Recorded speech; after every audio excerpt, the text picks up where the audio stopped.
Okay, let's do this again. So, this is Aethermancer. It's a strategy turn-based game. It's a more or less sprite-based game.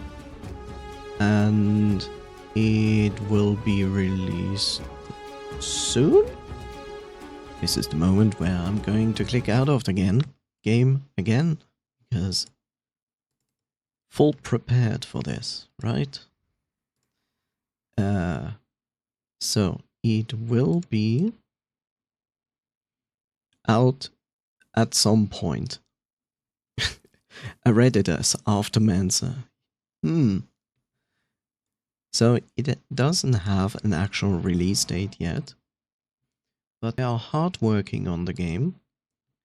This is also a game that is published through Pirate Software's company, aka also known as Thor, off-brand games.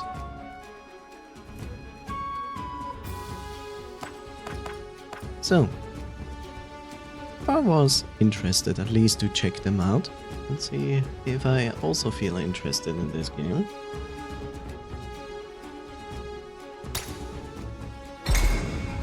So let's see.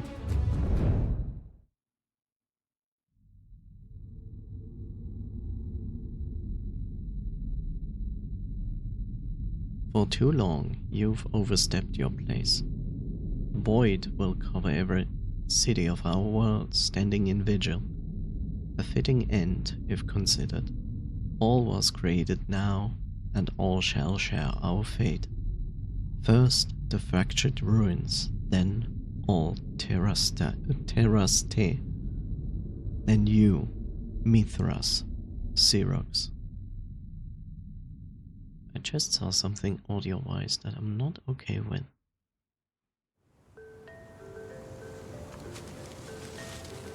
First monster. Choose your soul-bounded monster. You can start with this monster in the future runs.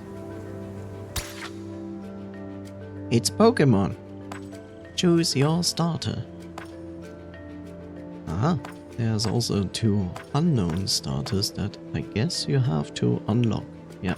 Okay, not in the demo. Good. Yeah, I just saw that.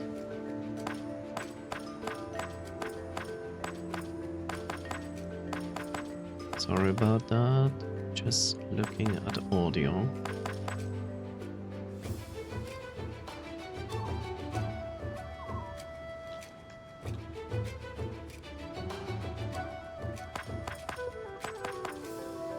Okay. Yeah, let's see. Do you want to play a tank, or do you want to play not a tank? But would you date both? Well, I probably would date this one more than this one, but I'll go with this one. Let's see. Scorched Earth is the signature trait. Grapple, Ignite. Whenever this monster applies 1 or more burn stacks to any enemy, break 1 poise on them. 2 by 3 damage against the target enemy. Purchase 1 enemy ether, which doesn't tell me anything. 3 by 3 damage against target enemy. Applies 2 burn on target enemy, which of course is nicely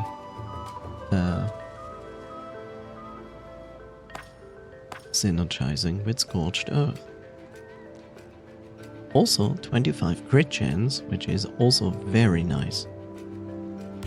But yeah, I will go with this one.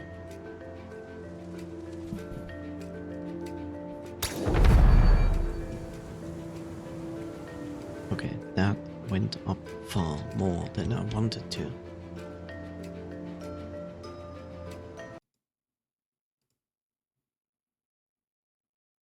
That's basically what I expected.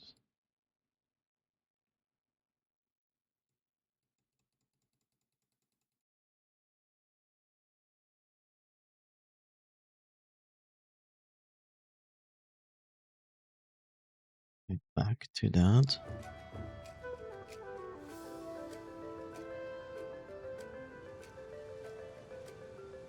We are inside the void now. The entirety of the fractured ruins have been devoured by it. Oh great, war. The game hasn't even started and already war. Wild monsters roam this area, my old friend. I will once again require your support in battle. Poof.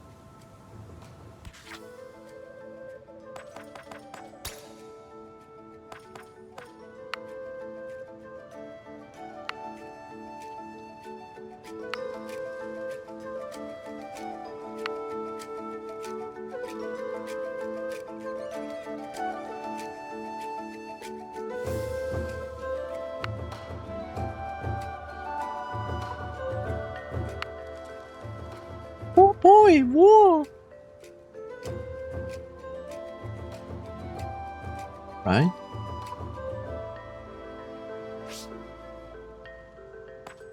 Cannot look at the map. We have monsters, we have an inventory. We have a monster flask. Blank memento can be used in combat to craft the memento of a monster. So, aka this is our Pokeball. Monster soul that can be used to rebirth a monster at the monster shrine. So our monster revive button. Cheroof or Keroof memento. This memento represents your bond to Cheroof. It unlocks Rufus during runs, and it lets you establish a soul bond with it.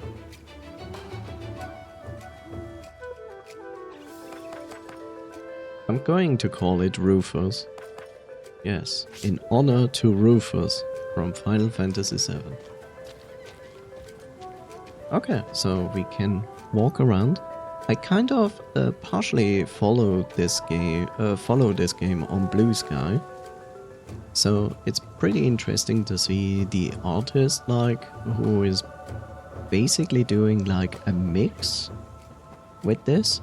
So they are drawing sprite-based stuff, but they also implement more high-resolution stuff with pixel-based sprite graphics.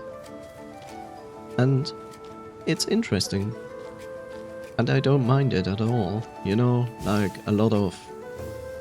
a lot of artists out there that feel like sprite-based, like pixel-based sprites need always to look like garbage to honor the legacy, and I always think to myself no, you don't. You can mix and match whatever you want. As long as it works and looks good, it's fine. Stop with this strange behavior.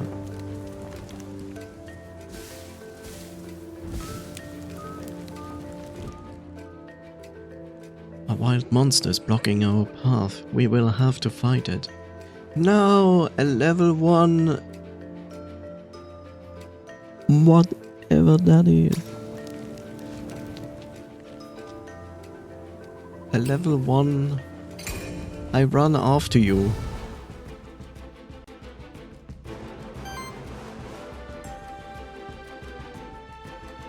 Monsters can use different actions in combat. Most actions cost ether to be used. There are 4 different elements of ether: fire, earth, water, wind. It's Pokémon.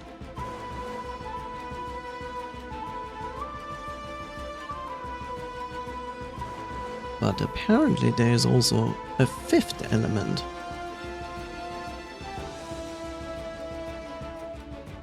I could just tell you were fucked leaned in. Good. That's what spatial audio is for.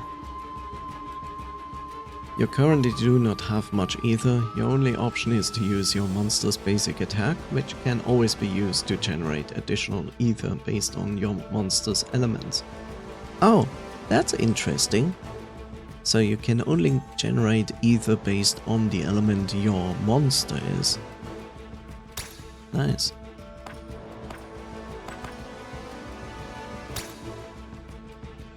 Rufus, I choose you. Oh no, actually, it gave me...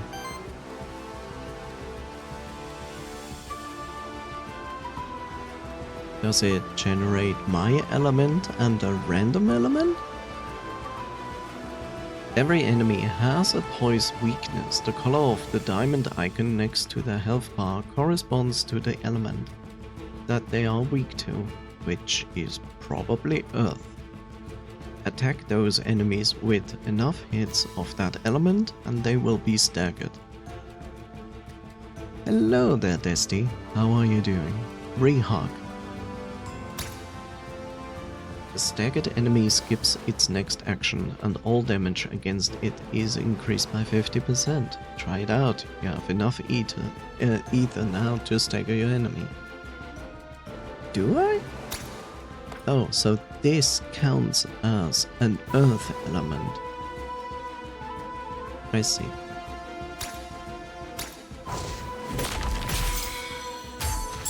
Nice. Apparently it also destroyed ether on the other side. Yeah, it's Dusty, but I have a tendency to say Dusty. Or at least it sounds kind of similar.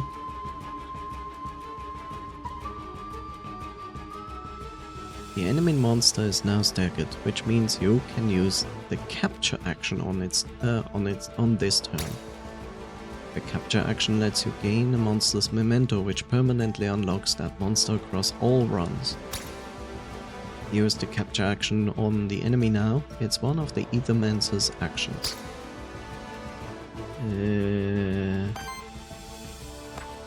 So I see. It would have helped, like, look, I'm a gamer, so I just try things out. But I would think, like, in this tutorial, they should have said, like, press up to change to your Aethermancer.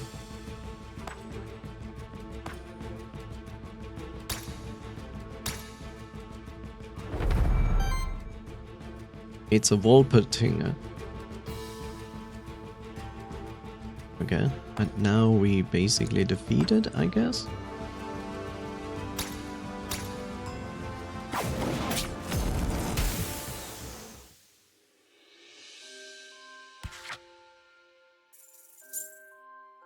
Wow, this music reminds me of Secret of Mana. I wonder if that was their intention. This is the worthiness screen. Your monsters gain worthiness in combat through a variety of means, like dealing damage, healing allies, or preventing enemy actions. Worthiness provides a small permanent bonuses to your monsters, which persist when you rebirth your monsters on future runs. Okay. I wish they would also explain what these symbols mean at the bottom. Oh wait, maybe I should just press this button and then it tells me. Aha, okay.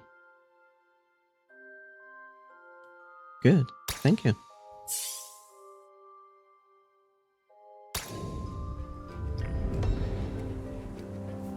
Let me guess. Go back, rebirth monster. This tent appears to be rather new, which means there are people actually living in the void, and they call me mad. You know what's really funny about this? This character reminds me of the character from that other game.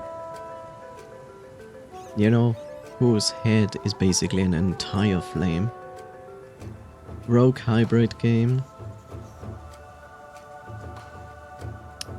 Shit. I have to look it up. Enjoy your ad hell. While I'm looking it up. Dead Cells. There we go, yes.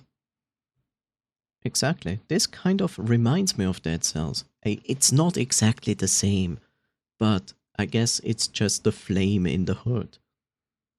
Alive cells. Yes. Coffee cells. I love Dead Cells.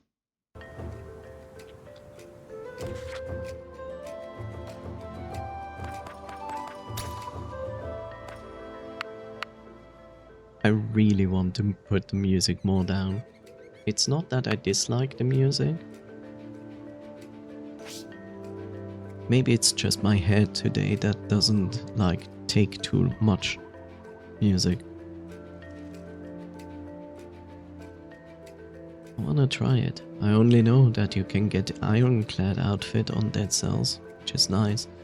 Yeah, Dead Cells had a few collabs with other games. It's a good game. It's really a good game. It's doing its job. Like, it's a very good, solid platformer because you have a lot of platforming going on in the game. And you also get like far too much content to play through. In the sense of like what you can unlock in the game. On top of that, there is also mod abilities, like you can use mods in the game.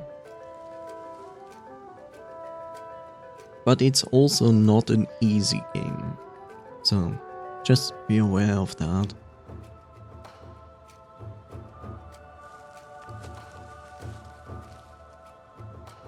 I've no hit Dead Cells. Good job. See, I played Dead Cells as well, but I struggled. At some point, I installed a mod that basically unlocked everything. Because I was like, I don't want to play this game for like 500 hours to unlock everything. Because I have like so many games still to play. So I did that. But yeah, I never played through an entire run of Dead Cells. I probably made it to maximum the second boss, I think. And that was like the furthest I ever got. Something like that. Second, third boss, one of those two.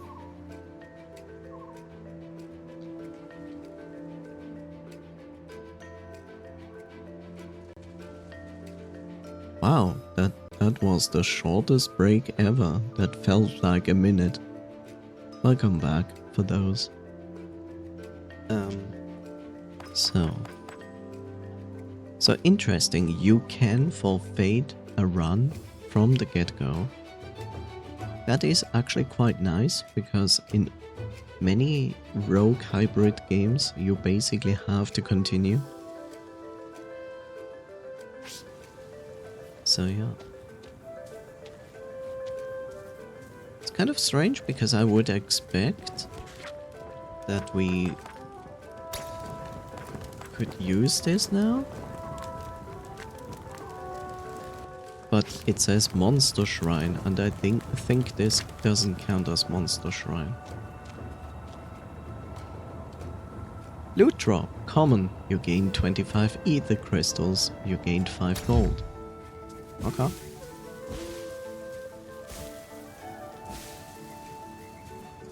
I'm a big fan of games, of sprite-based games. You know, the thing that I wish... So, do you know of the developer called VanillaWare? They made Muramasa, they made Dragon's Crown, they made the strange mecha game they lately did. What else?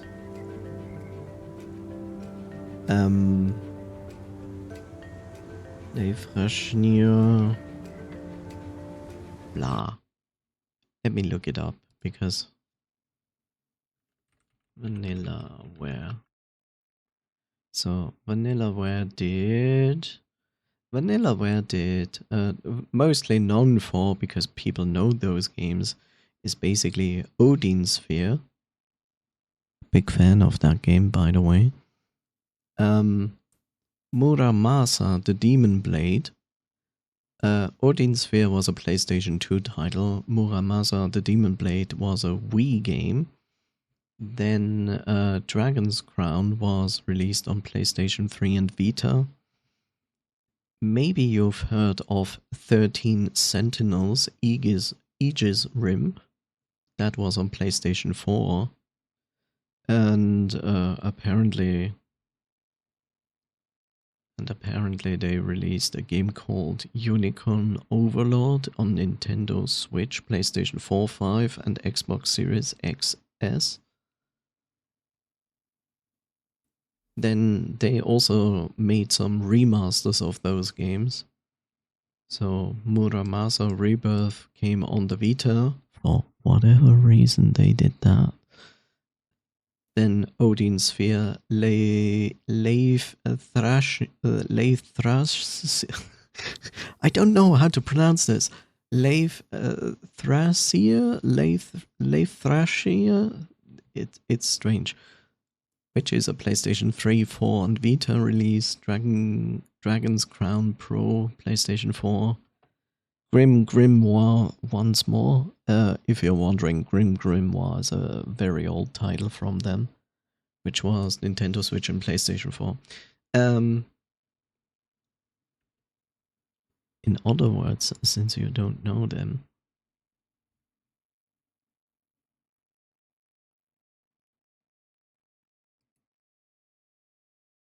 let's see. Odin Sphere.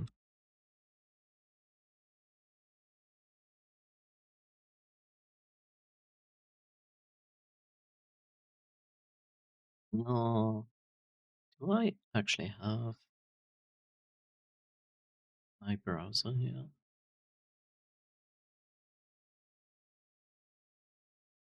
Probably not.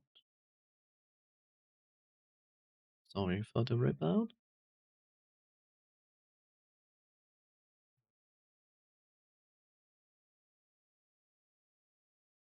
Need this, but here.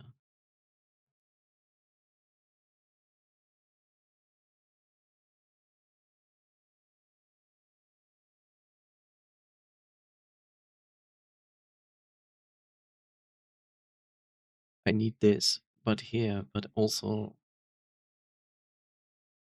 yes, all the way back down there.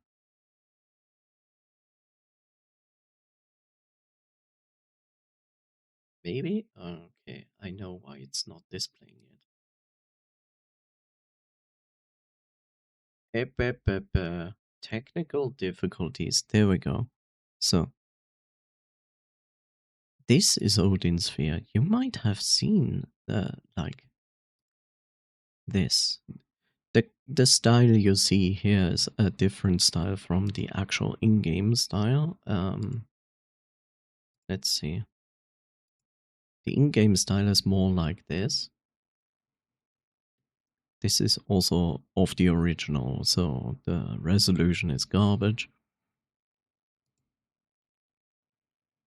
Maybe you remember this character. If you're in the furry community, you might have seen this character. So what is this game? This game is basically a beat 'em up game, so to speak. So you walk from left to right, and yeah, it's a beat 'em up. Think of a Double Dragon and so on.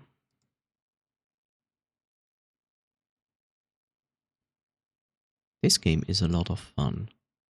The problem with the original game is that it didn't run like fluidly, like it was struggling with frames. So it probably ran something between between like 20 to 30 frames. So when too much was going on the screen, you kind of like literally felt the frame rate going down.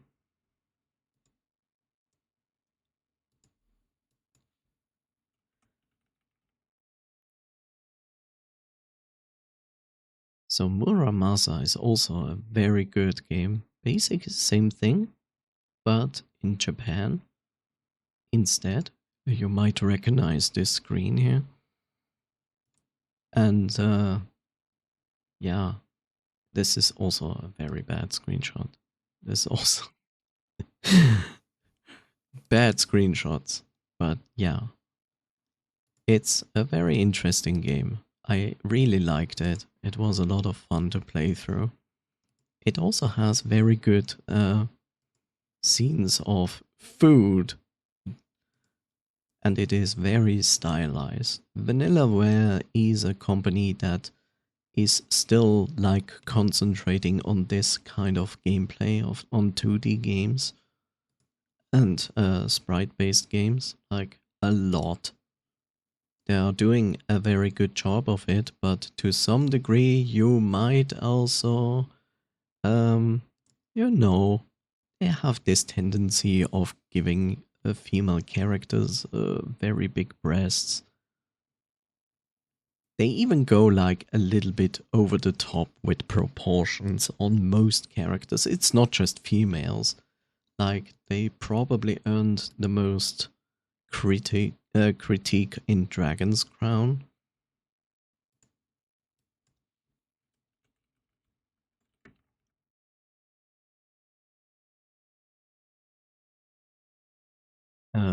Let's see if we find...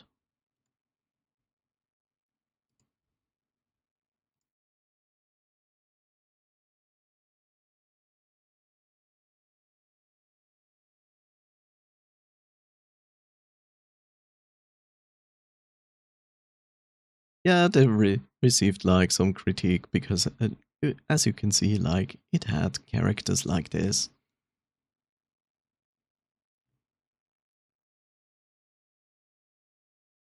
You know, I just came back to stream and I see suggestive content. It's actually in-game content. See, this is a character in the game. It's like, it's very over the top. So yeah, they had some stuff where people were like, this is kind of weird. And I get it.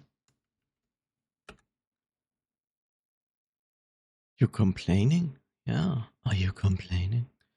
And then there's 13 Sentinels Aegis Rim, which is a pretty complex game because it has like complex topics and how it is played and how it deals with the entire story. Because you play so many, as you can see, you play all these characters. You would think you are constantly in a mech battle, but no, it does have a mech battle, but the mech battle is not what you think when you think of a mech battle. It's more like a turn-based mech battle and not like an action-based mech battle system they have.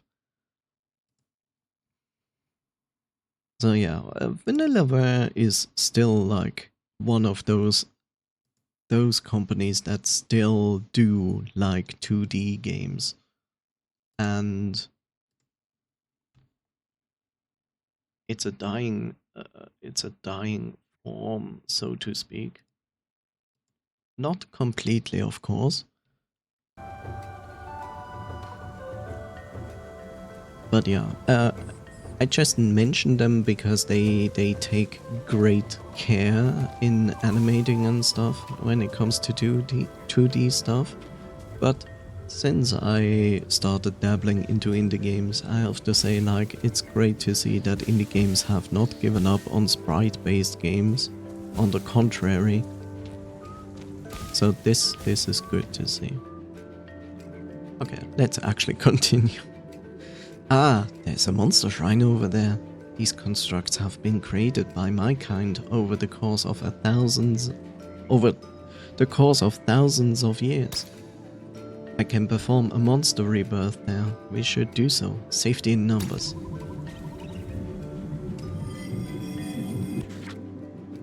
Monster Rebirth allows you to add new monsters to your party. You only require Monster Soul to do so. Each monster shrine may only be used once. Aha. But only once? Who engineered this? Terrible, honestly. Yes. Okay, 1 second. Why do I still see this? Oh, that's why. You start each run with 3 monster souls. Each monster shrine offers you a random selection of monsters equal to the amount of monster souls you have.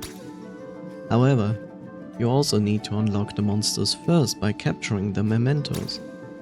You currently only have the memento of the monster you fought earlier, so that is the only option available to you here. The Wolpertinger. This monster can copy at least 2 enemy actions and use them once. That's nice. Uncopied action purchase the same amounts of elements of either as were spent on the action. Neat. Bubble Trick. Damage against enemy applies sidekick to self.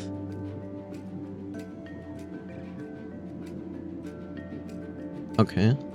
I don't know what sidekick means. Damage against... okay.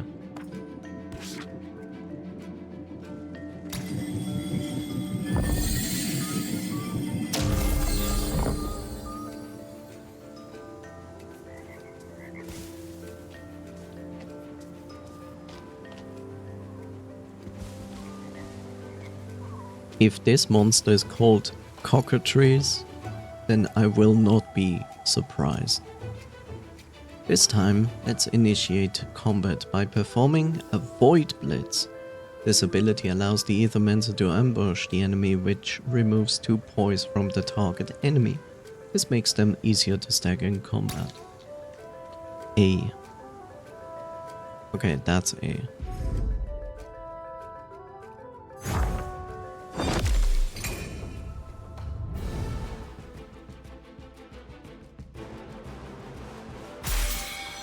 Ah, so they add their own element to the bar. Your party is almost complete, you just need your 3rd monster now. To add a 3rd monster, you need to at least 1 more memento. Stagger one of these enemy monsters and use the capture action to gain its memento. Good luck. What? I mean, yes, but can I look at the enemies? No, not really. Okay.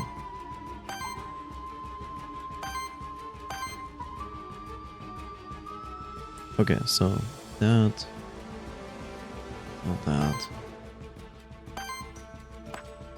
I don't have enough for that. What about you? Not really.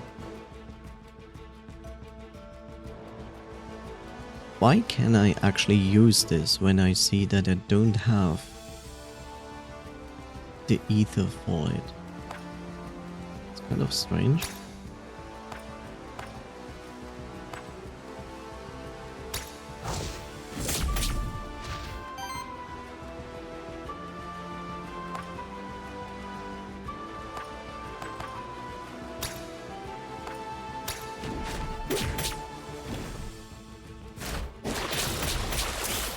Ow.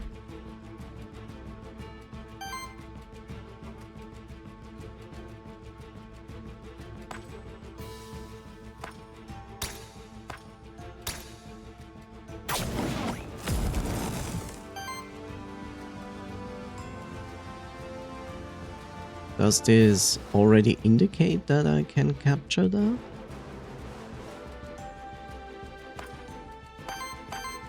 You know?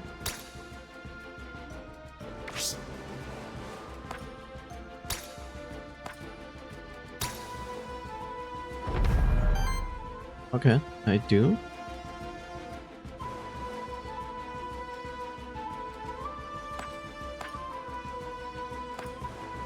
Aqua pounds. My sidekick to self. Is this the copy function it has?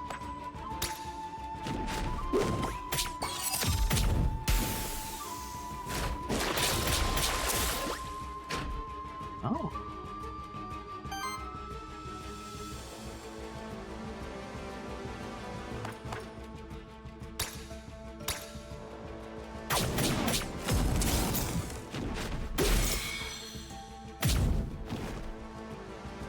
Interesting. Wait a second. So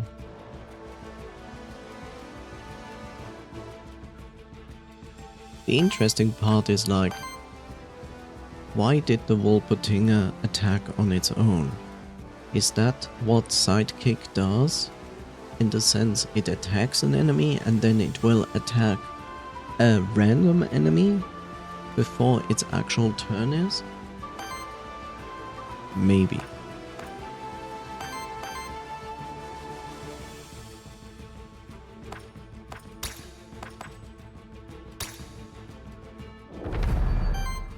Nice.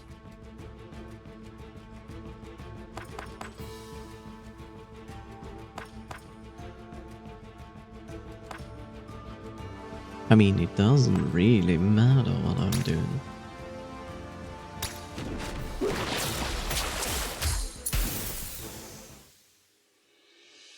Yes, I know this is kind of slow because I'm interested to see how the combat is going. Hi, Suba. How are you doing?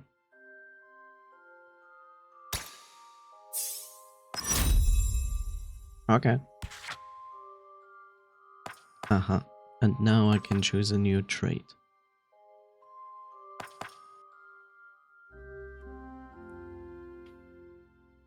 I'm doing much better because I kind of woke up with a headache, which wasn't fun.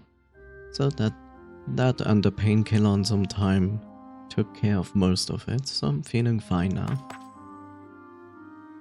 How was your stream going? Because I saw you streaming earlier before. An interrupt triggers when an enemy action is interrupted. Actions get interrupted when the enemy is staggered, killed, or when the enemy lacks ether required to pay for the action cost.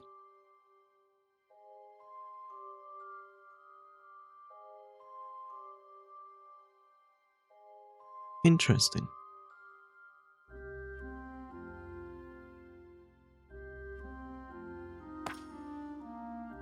Aura. This trait affects all allies or enemies at once. You can only have one of each aura trait across all monsters in your parties. Auras don't stack. Burn. When this monster consumes ether to use an action or gets interrupted, deal X fire damage to it. X equals the amount of stacks. Okay.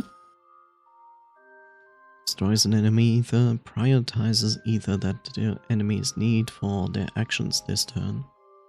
That is also not bad.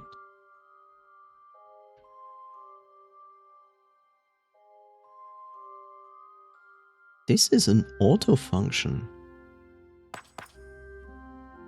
This is an auto function.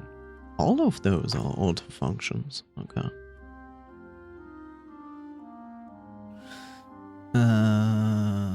I feel like this is kind of nice.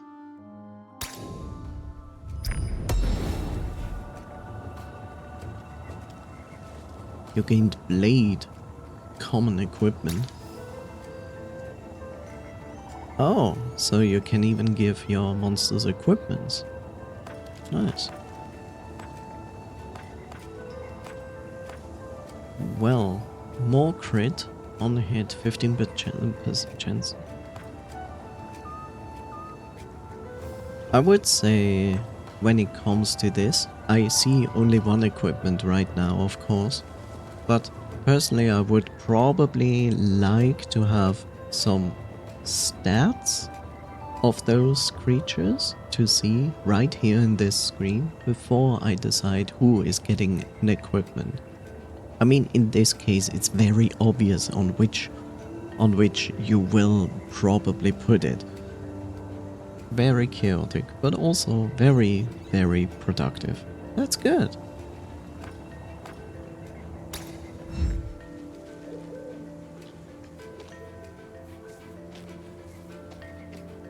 Sadly, I cannot walk into the water and instantly die because void chunk. Okay. You are up at a height now. You can use the void dash to dash between cliffs. When you get close enough to another cliff, you can see a phantom of Syriax to indicate that you can void dash to that cliff. Try it out here by dashing to the other cliff. Press B to dash when you see a phantom.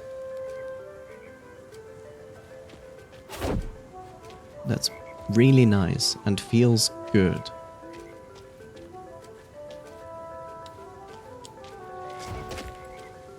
Ah, but you can also drop off. I see.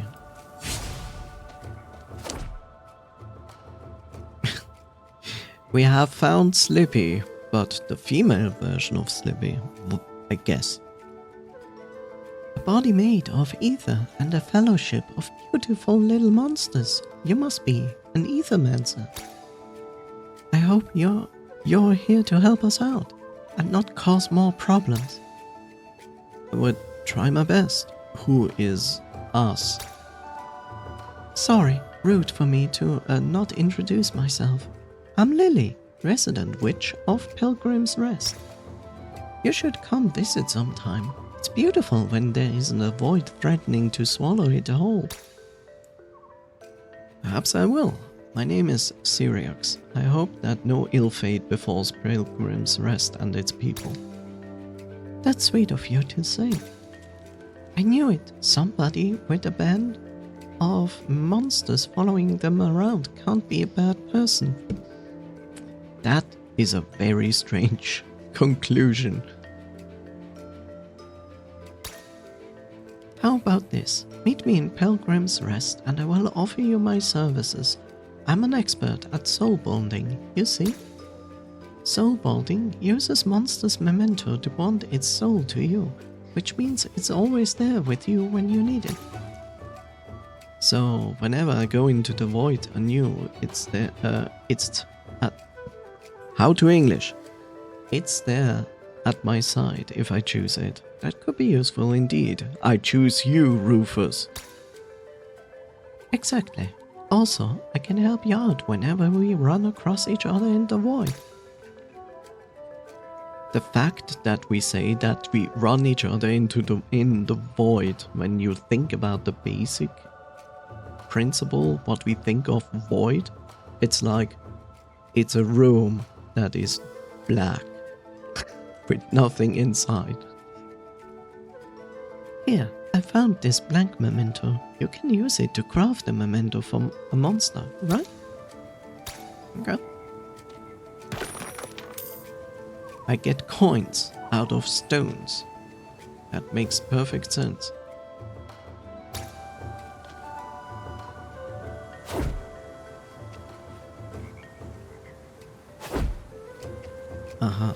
So that also indicates like some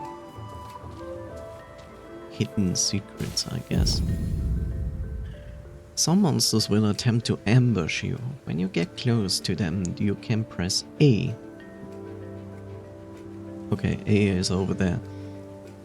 To counter their ambush, giving you the same advantages you perform a void blitz. I would, if the monster wouldn't have done otherwise.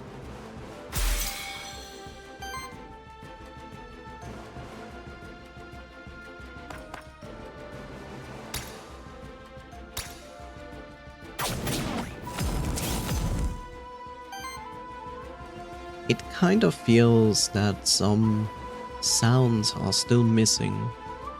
Like when Rufus is attacking, it kind of feels like missing sounds. I'm not sure if I want this thing over there.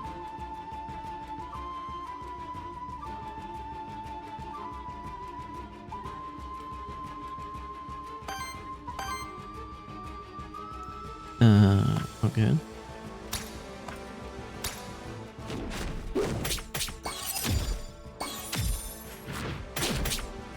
Pew pew.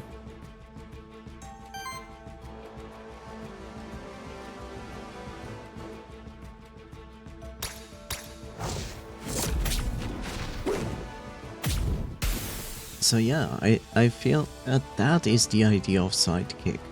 When another monster from me attacks, the sidekick activates and therefore attacks as well. That makes sense.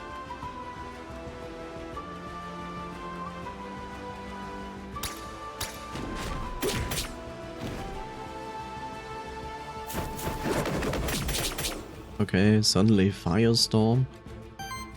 Sure, why not?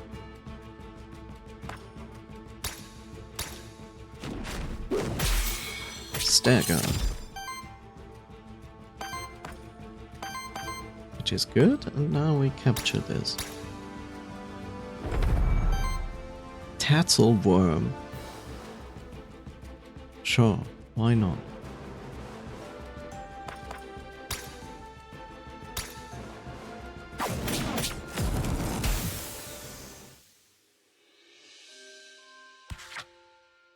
See, the interesting part is like you use AK, you use the lower button for confirming commands in fights for continuing this screen, but when you're talking to somebody or interact with something on the map, you use the left button, which is like, huh? Why?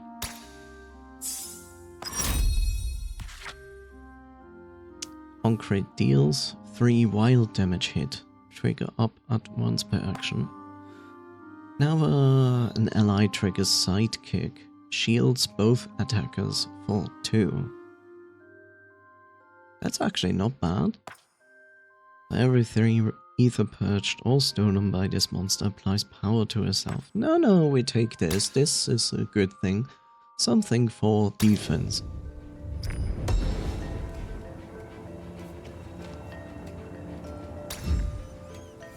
Gain something.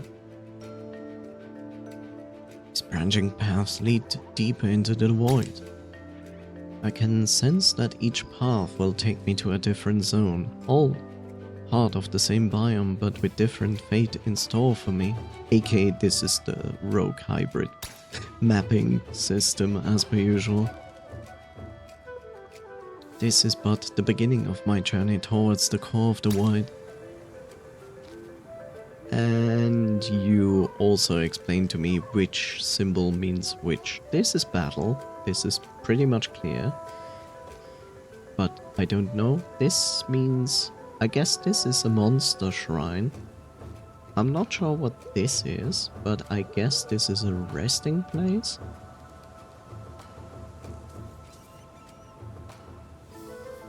Envoy. Ether Spring.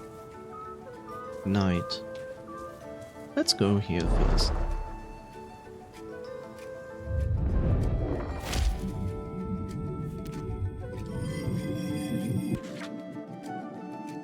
When choosing your monster, you should primarily consider the monster's signature traits, elements, and types. This way you can quickly identify what the monster's strengths are and what role it can play in combat. Logical.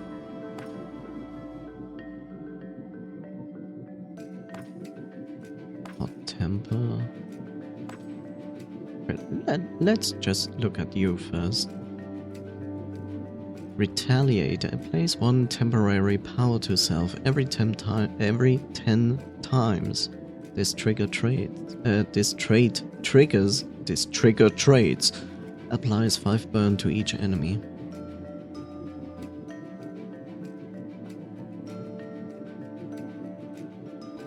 Okay, that means it... Okay. Free action, dodge to self. one attack, if it was this monster's first attack of the turn, heals the ally with the lowest health by 3. If it was this monster's second attack of the turn, applies power to self. Damage. Applies sidekick, which is also very nice. On crit, applies poison. This monster gains +3 crit chance for every poison stack on the enemy. And if enemy has 5 poison counters, it loses the game. Wait, this is not Magic the Gathering. Poison and normal damage. I feel like I want this one.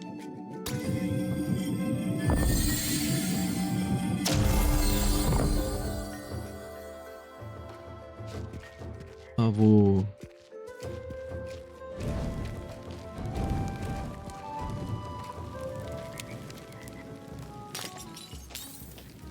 Okay. Hello, hidden witch.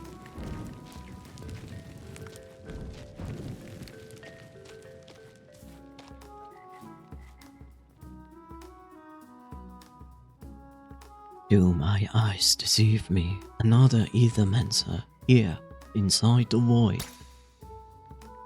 I am called Alioth. They sent me here to investigate the massive void phenomenon. Are you here to assist me? I'm here on my own. The issue seemed too important to ignore. An Aethermancer operating on their own. So you weren't sent by Aquilius? How curious. No matter, surely we can help each other out. Take it, you're proficient with artifacts, aren't you? I am indeed. They've had quite an impact on my travels. In that case, I believe I can help you out with my magic. Let me see what I have for you. Some cookies, eaten gum. That is a strange creature, yes. Enjoy your lurk, Mono. A strangely shaped ore chunk hovers in the air above Alioth's hand. This is an ethereal ore, a metal infused with ether commonly believed to be extremely rare. Much more common within the void, however. I could split the ore in two, forming 2 artifacts. One for you and one for me. Oh, it's basically what he says, but whatever. You can have first pick it. What? You can have first pick if you like. You split the ore? Yes, because at the moment I have no use for gold. Behold, the product of the ethereal ore that was torn asunder, never to be remade anew. Pick your choice of artifact. Okay, shields all allies for 10, 2 charges. Now I wish it would basically also explain to me what charges mean. I mean, I want this explanation, even if I'm given this explanation after I picked it, I wish that this explanation would come before I pick it. Shields or purchase either. I'll take the shield.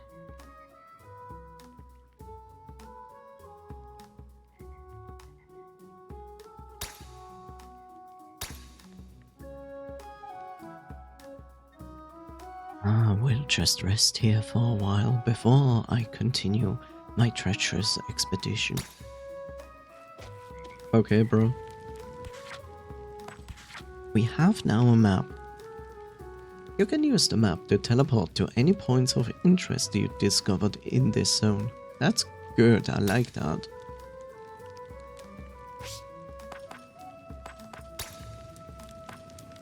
Okay, so it's a consumable. That is what it meant. Okay, so this is healing, this is shielding. Okay, good to know.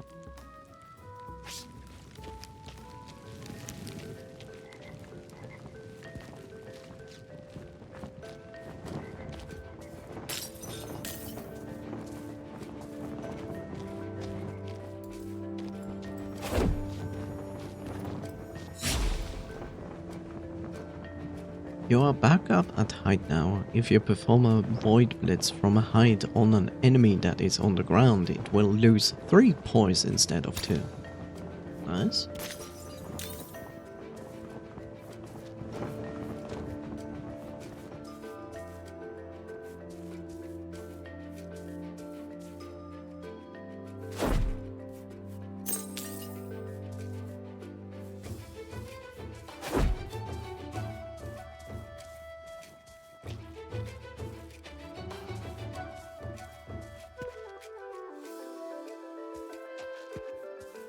Okay, what are you? This must be an elemental challenge. They say that it's up to the gods themselves whether one may pass it unscathed.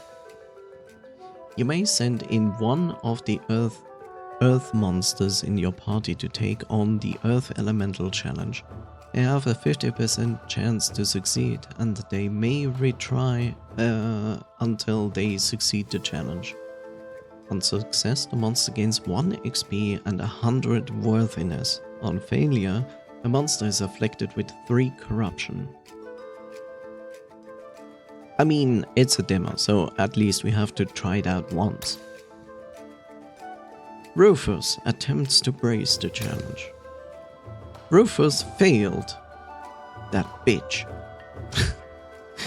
No.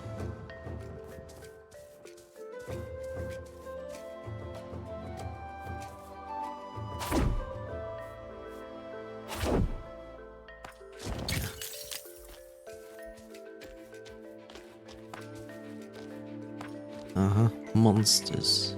I see. Interact. A soul altar. A crude altar crafted by the monsterkin many centuries ago, as a place of worship for the monster deities.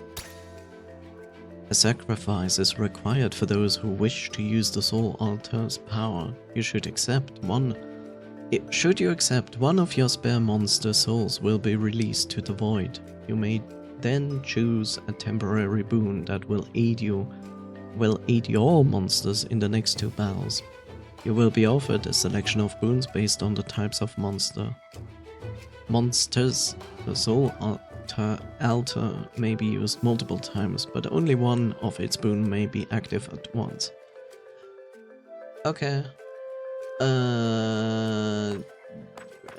Sure.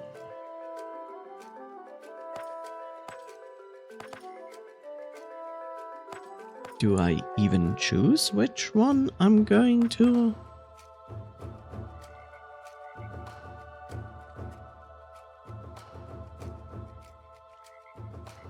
It's interrupted, deals X fire damage. Okay, that's that.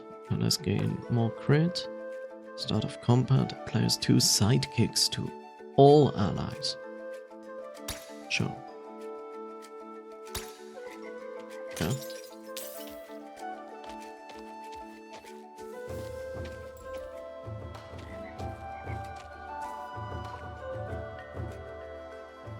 That's a lot of monsters at once.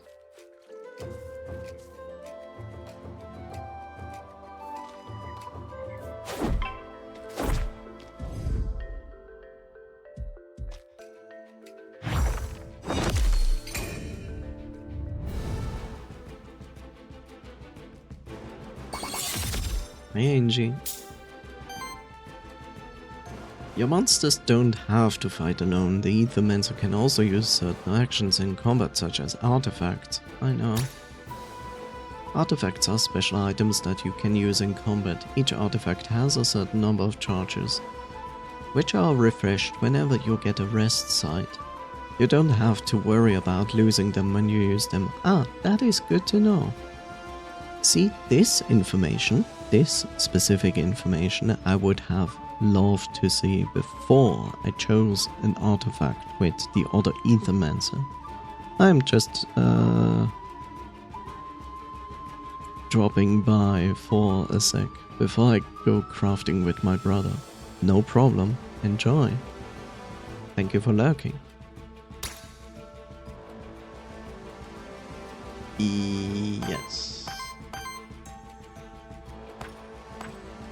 let's just do this because this is a demo, we should use it.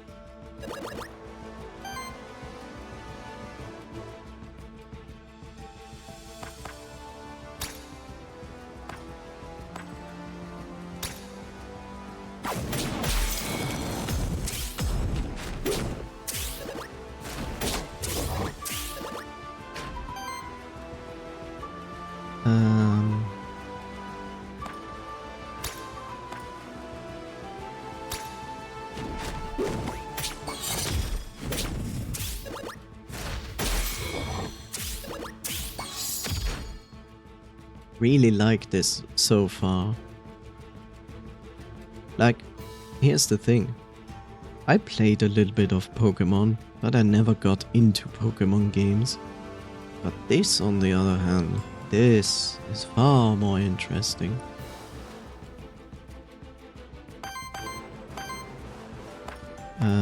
We have no more capturing stuff.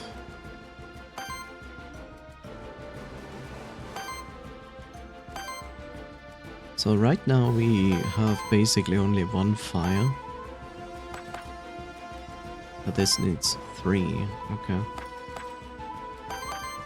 See, here's something. This is a very small detail in the game, but it is extremely good. Look at the red bar, right? Which indicates the abilities. So if I switch to the right side, did you see it? It lights up every single point, which is the indication how many ether of that element this attack needs. Which is great, because now I instantly can tell it's 2.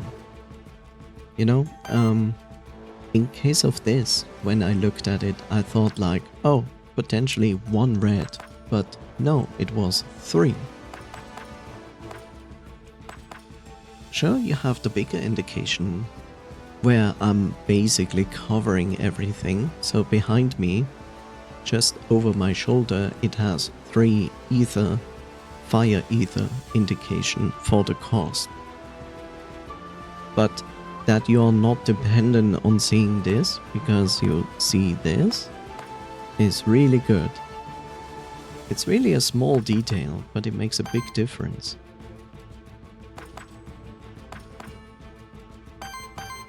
Anyway.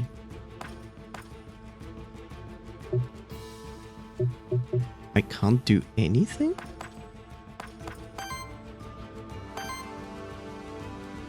Except for this guy.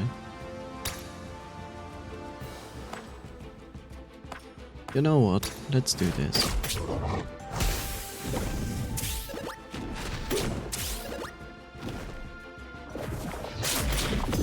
No, not poison. Poison! You're fighting a noose. Its signature trait can be tricky to fight against, as it can deal increasing amounts of damage to your whole party if left unchecked.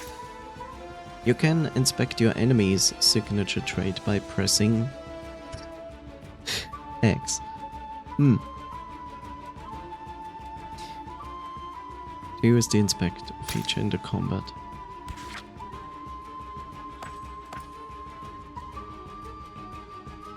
I see. That's basically what I was looking for before. Applies to poison to self. Whenever poison triggers on this monster, enemies also take damage from it. That's disgusting.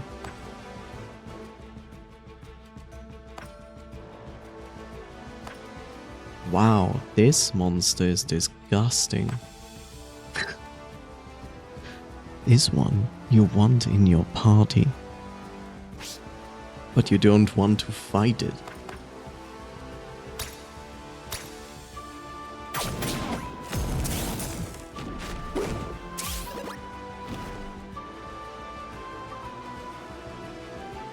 I also ignored the fact of this monster's ability. You know? This. I should have used this in my turn.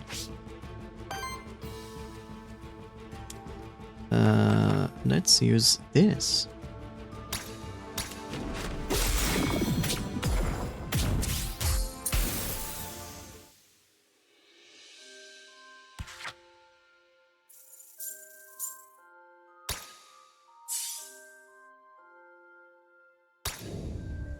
It's interesting. Gained meteorite, common equipment. On support action converts one random ether into wild ether. Ah, support action is more or less this guy's thing.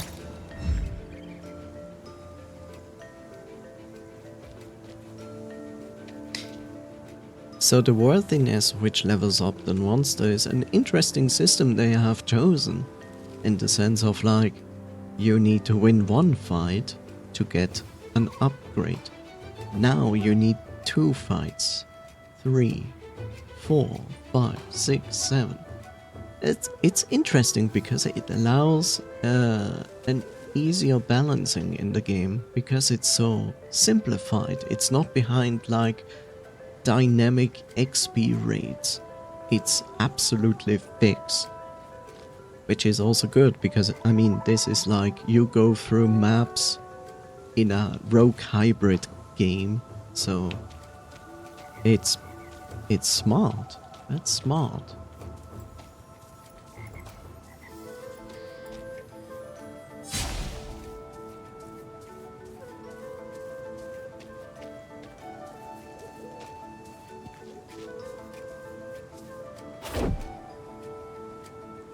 Okay.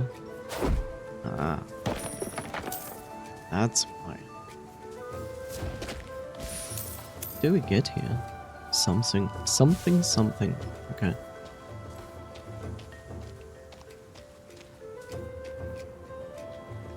I see that.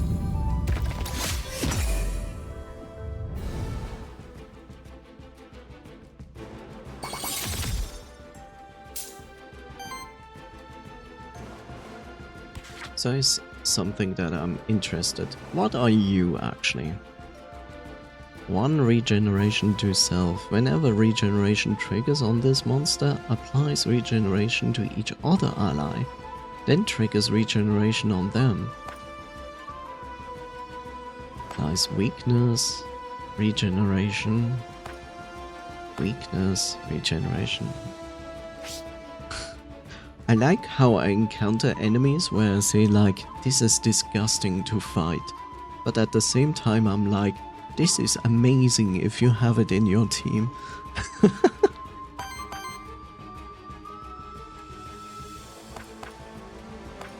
Okay, I can deal a blue, which I certainly should do.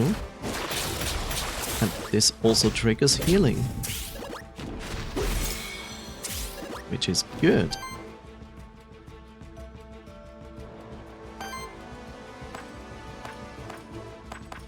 Can only do normal attack.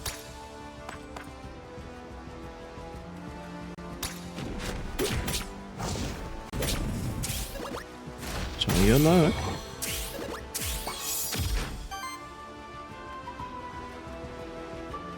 Okay, I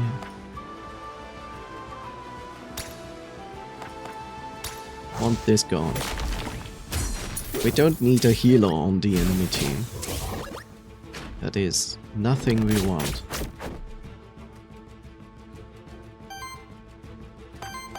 So in this case, because I have this one, I should always start with him because he is healing my entire team.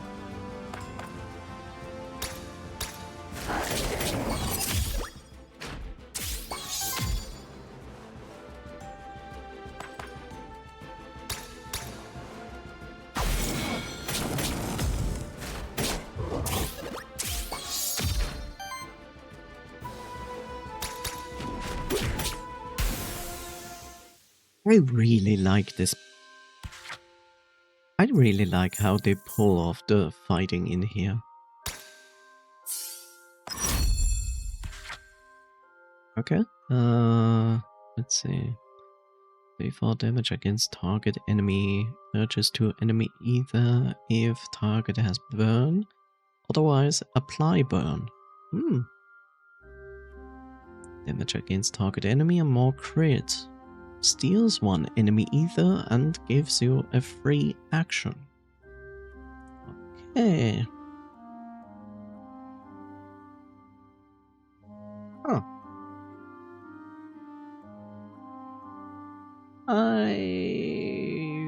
Wow, does this add to the existing attacks, or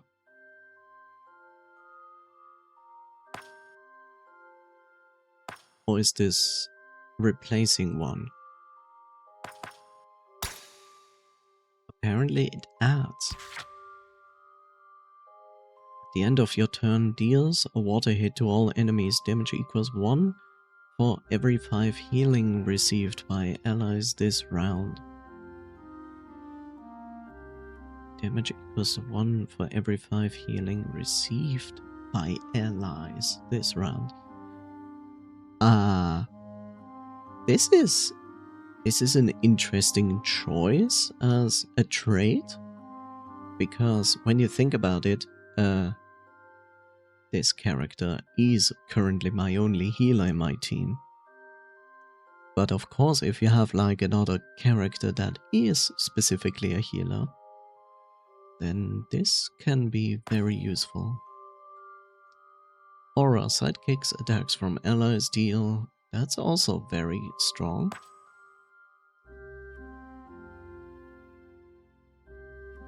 An attack applies a burn target for enemy for every power stack on this monster. No, let's go with this one.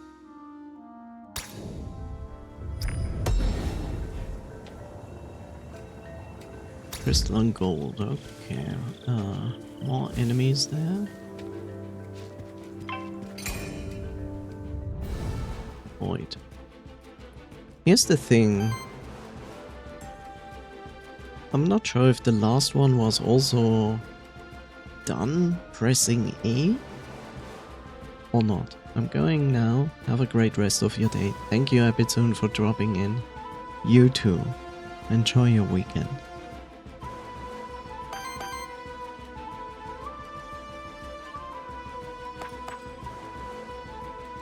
Well, we have another wonderful poison enemy, so...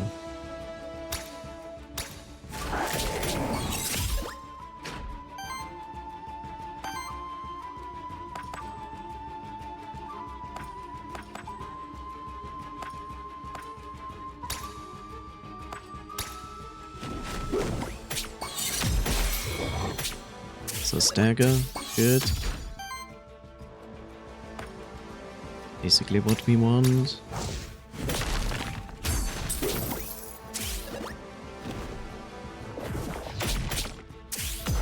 Ouch.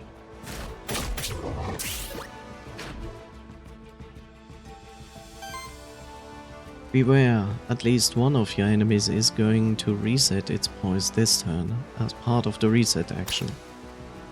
Apart from resetting its poise, reset action generates one random ether and triggers an additional effect based on the individual monster. Aha! Enemies use reset or actions the turn after they were staggered, or when enough turns pass in combat without them getting staggered. Okay, so I like that, because it actually enforces you to actively make it possible to stagger enemies. I like that. Really good. Let's see.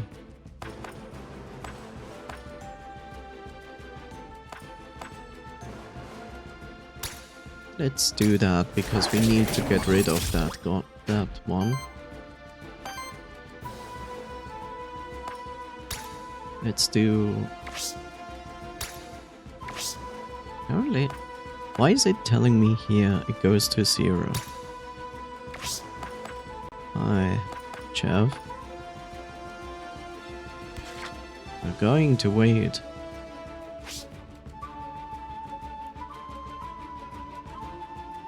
As per usual. Yeah, why is it showing me 0 here, but when...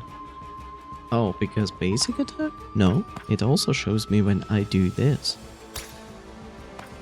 Oh, because my cursor was on the highest enemy, that's why. My bad. Okay. I see my mistake.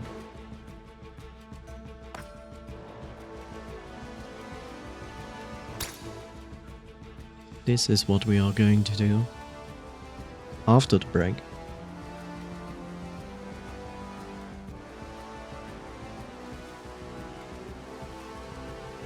Da, da, da. I also have to say that music is nice. Like, it's a looping music, yes. But when you loop music, you need to make it like something people don't get like annoyed by after some time. I'm looking at you, Chrono. Not Chrono Trigger, Chrono Cross. Chrono Cross had a terrible fighting music.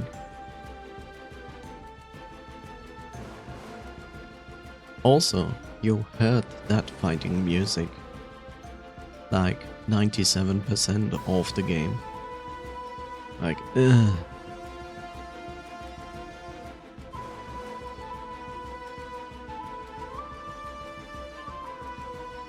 "50 seconds left."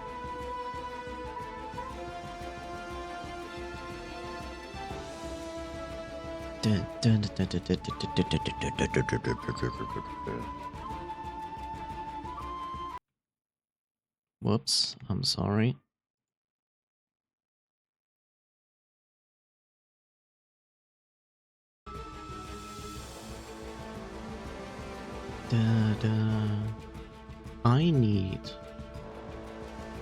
I need to talk with Soleil. Which is gonna be interesting because it's really difficult to get in contact with Soleil.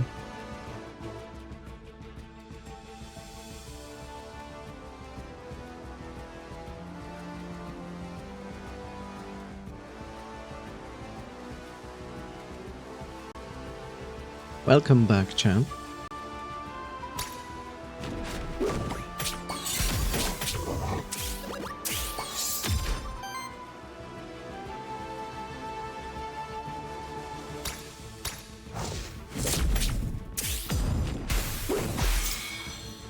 Nice.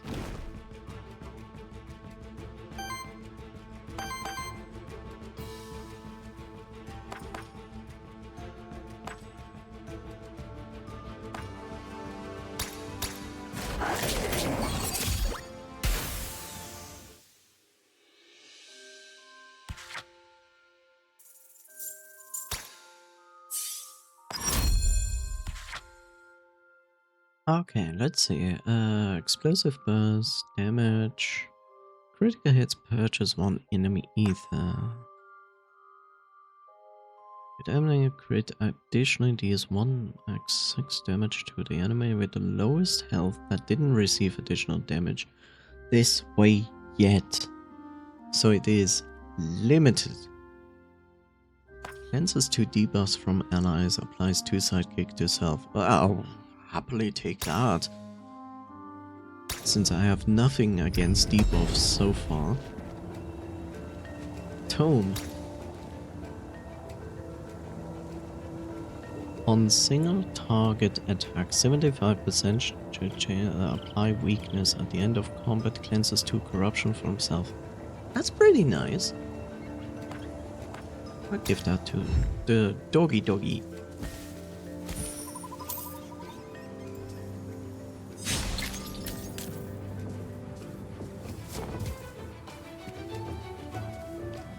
Okay.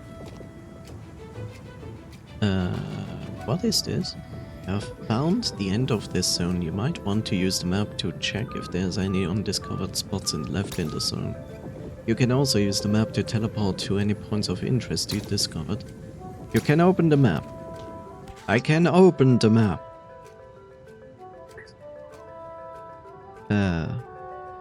But I have discovered everything. Ether Crystal, Night, or Ether Spring. Since we haven't seen the Ether Spring yet,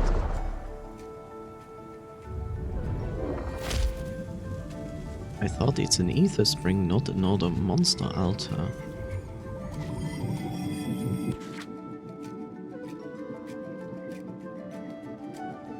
And I have more than 3 monsters?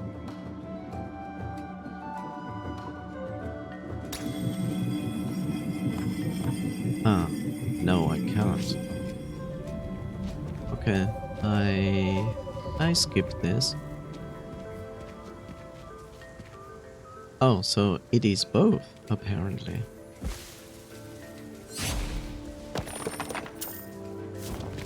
Well, what is this?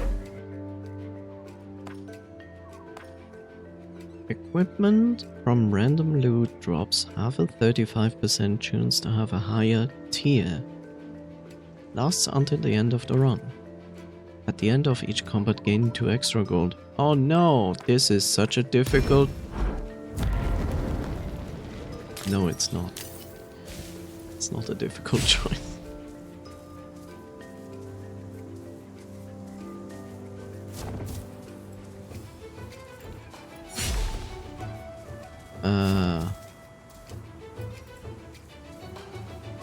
What?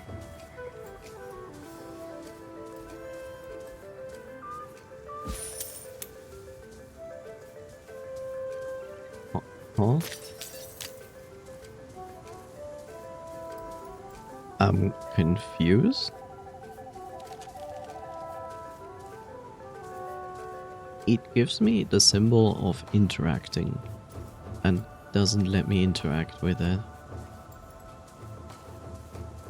Okay, maybe it explains me in a tutorial at some point. I guess.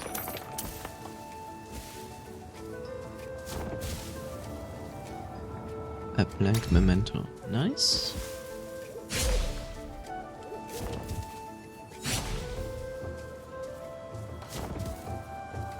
Why are you? This is irritating. Nope. Cannot do anything with it. It's kind of funny because they basically made this area to look like an arrow that goes up. Very sneaky, Mr. Developer. I see.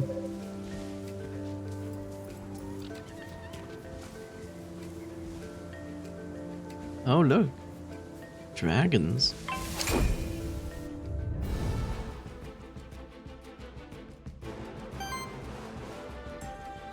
Now, what are those dragons do? On support action, applies a temporary power to self. On attack, transfer all power and temporary power stacks to every other ally. Ugh. Damage. Wild Ether consumes a Wild Ether, applies power to self. Consumes all Fire Ether, plus 4 damage and 1 poison. Heals all allies, then if all allies have full health, applies power to self. Jeez, this enemy is disgusting.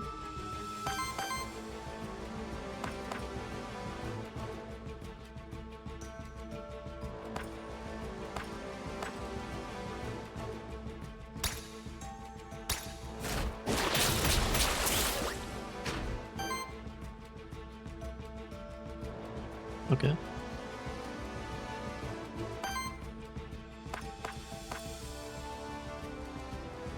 It's all enemies. 15 crit chance. On crit trend. Yeah, okay. Sure. Let's damage all enemies.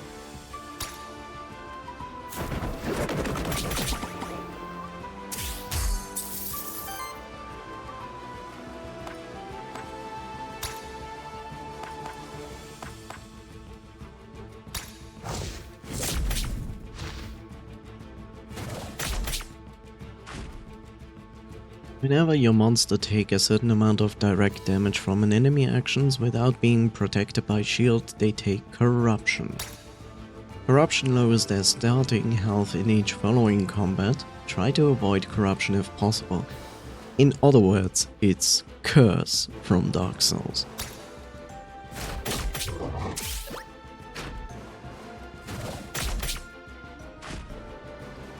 I have a better question.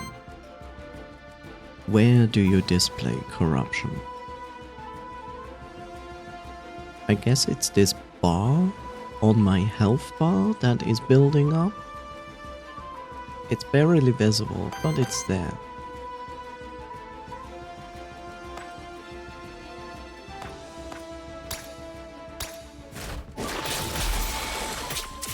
Stagger is good.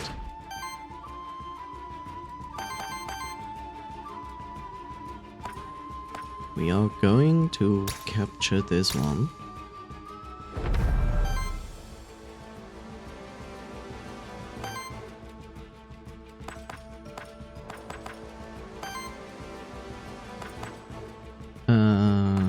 Then we need to get rid of this. Goodbye, hopefully. Thank you.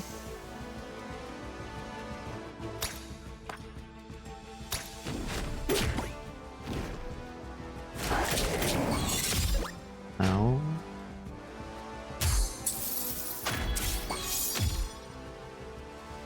So much ow. This enemy is really mean.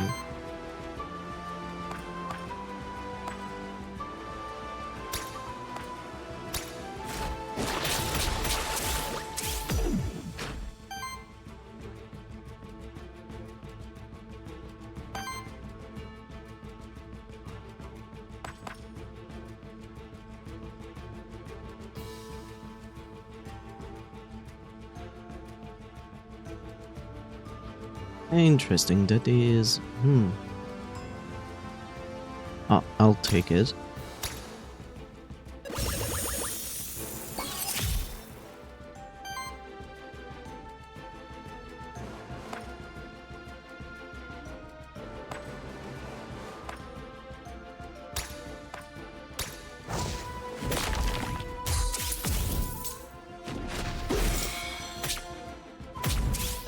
Good.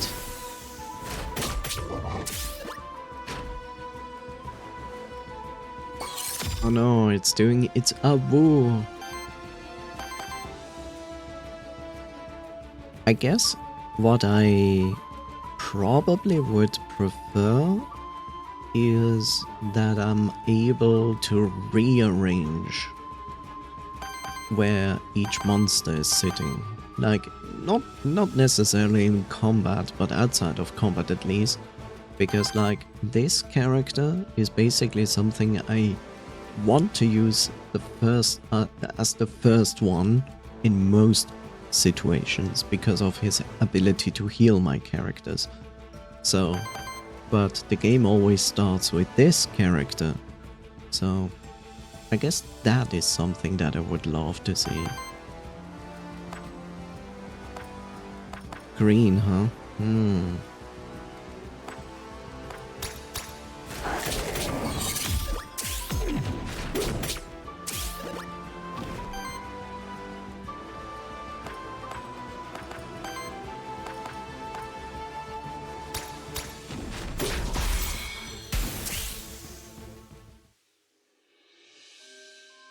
Even lost corruption. Interesting.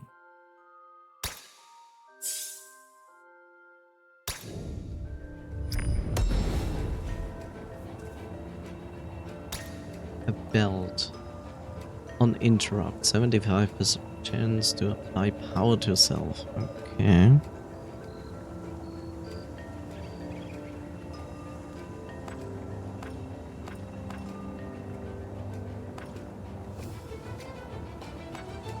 I would say we do this. Is it automatically scrapping the other item then? It does. Good. I like that they implemented that.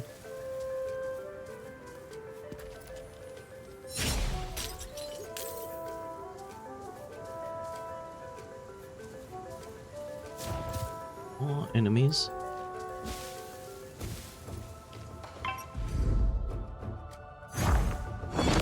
Definitely, definitely. We need that dragon to be gone as fast as possible.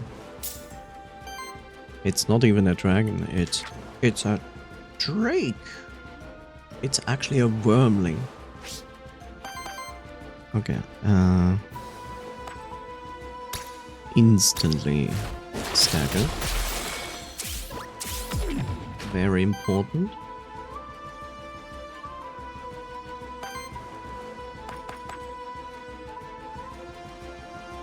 Against target enemy. Purchase 2 enemy ether. No. Let's do this.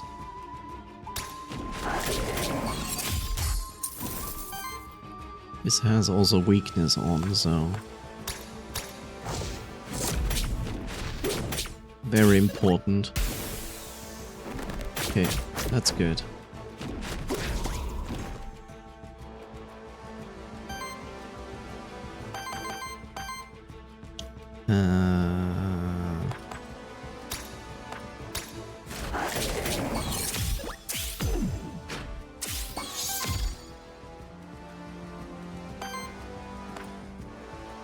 We don't. The only one with Earth is you.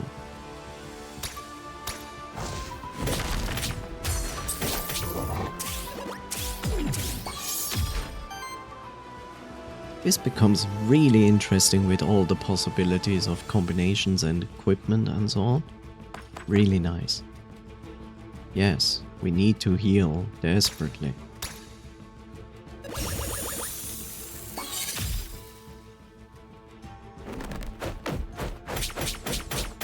Holy shit, bro!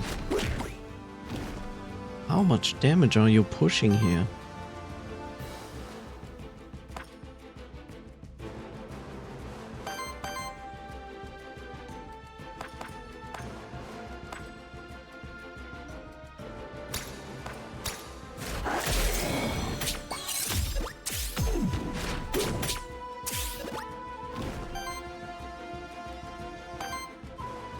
Can you heal again? No? You need a blue. That's unfortunate.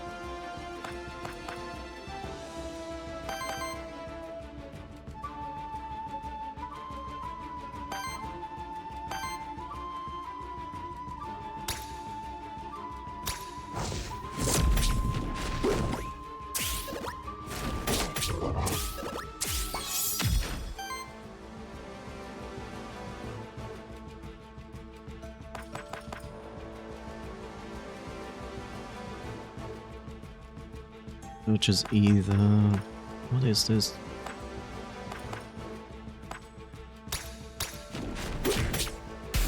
I defeated myself.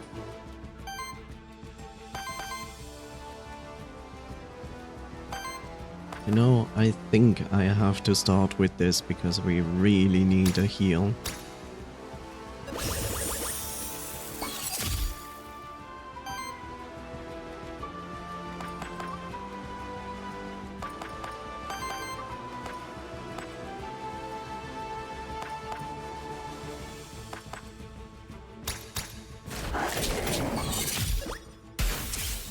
I mean, in the beginning you're slow because you're still like reading the abilities and so on.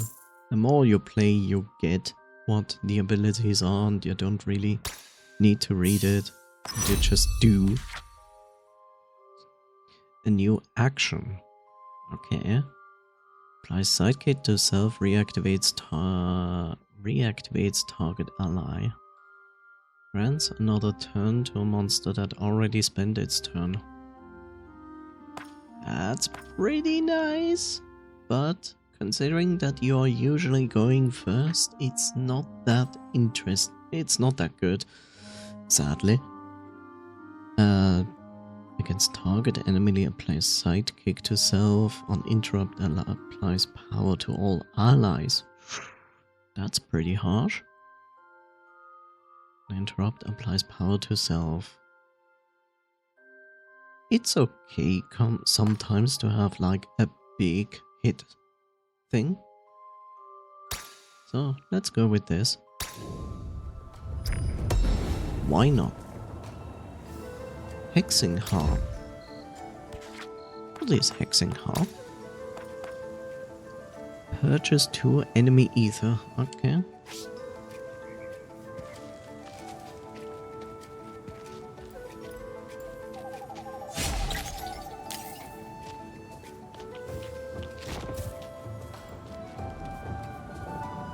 boss time.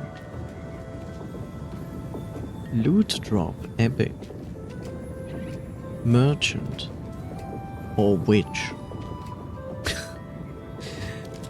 All of these are interesting because, like, merchant or witch. Let's first go to the witch. Seems fair. As you may have noticed, corruption is a constant danger that diminishes your monster's survivability throughout the run. There are only a few ways of cleansing corruption, and they only cleanse a limited amount of it at a time. Successfully dealing with corruption by preventing and playing around it is one of your main challenges as an Aethermancer. I can see that.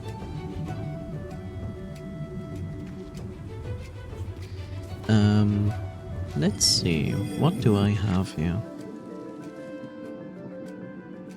I only have this guy. This guy is really brutal when it comes to damage.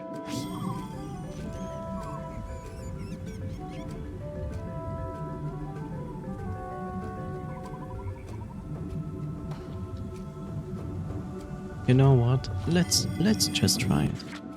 This might be a terrible decision, but it's okay. What happens with the item? Aha, it automatically scraps the item. Okay. Oh, I also like this. That is really nice. It actually levels up the character you just made to the level of the other characters. I wonder what happens if one character is at different level than the other one. Will it choose the lower one or the higher level?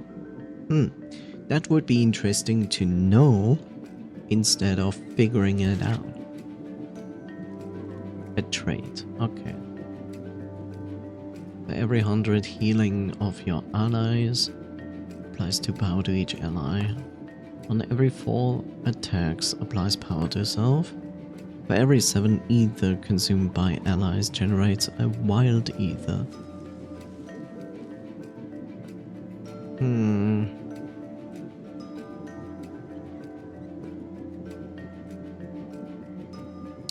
I would say this one is better, because 1 ether could mean the difference between using a powerful attack or not. So, I will go with this. Action. Damages against all enemies. It's not a lot of damage, but it gives you also a free action.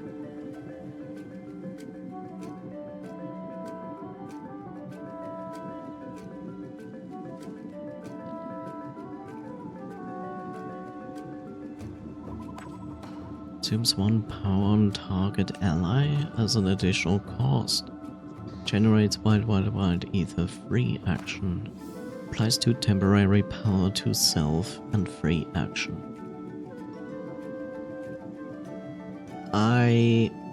In consideration what we fought so far, and the enemies have like at least over 20 HP, I feel like this is not good. You know, sure, it's nice, plus 20% crit chance, but the thing is this, it deals 1 damage. That's nothing. For 2 ether? That's like... when I can have this, and a free action for the same price. I'll take this.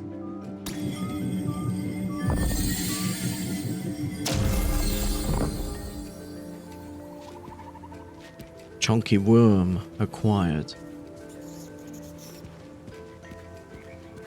Okay, so I cannot go anywhere, but it said like this is the way to the witch.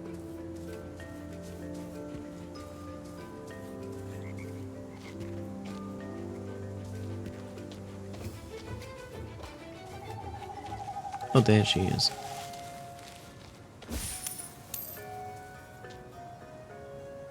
This is a champion monster. You face them at the end of each biome. They are tougher, have more skills, and use 2 actions each turn. You have to defeat them to advance to the next biome. Yeah, thank you.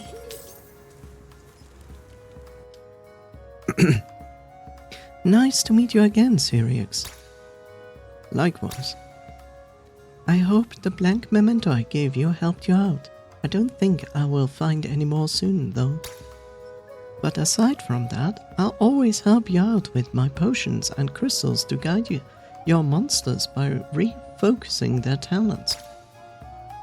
But is already plenty. Thank you. Lily holds a strange crystal in her hand. It exudes a subdued, calming energy. Look what I created. It's a dormant memory crystal. It contains the memories of a monster's past life. Give it to a monster to replace one of its skill with a new skill. Do you take the dormant memory crystal? Why is it specifically tied to a monster? Sure. Do I have to use it instantly?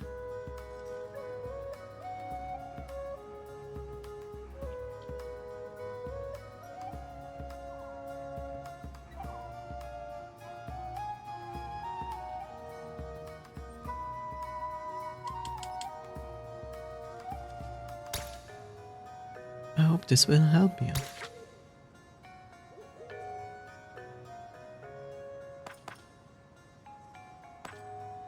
Whenever this monster purges or steals ether, break 1 poise of the same element on all enemies. An attack consumes up to 1 fire ether to deal 5 fire damage, hit, and applies 3 burn to target enemy. Oh, it sounds nice. I would say and criticize in this regard that this is good, but I would also say give us the option to go back. So when you choose like, oh yeah, give me this for Rufus, and you click on it, then give me the option to go back and choose someone else. That's one. The other thing is you need to know out from the top of your head what the trait currently on this monster is. I would like to see it to know what trait I'm going to replace. Information.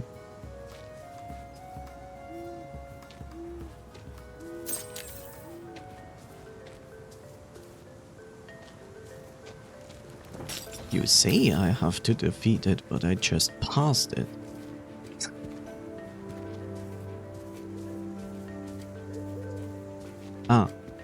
Because these portals are not active until I have defeated the monster. Okay, that makes sense.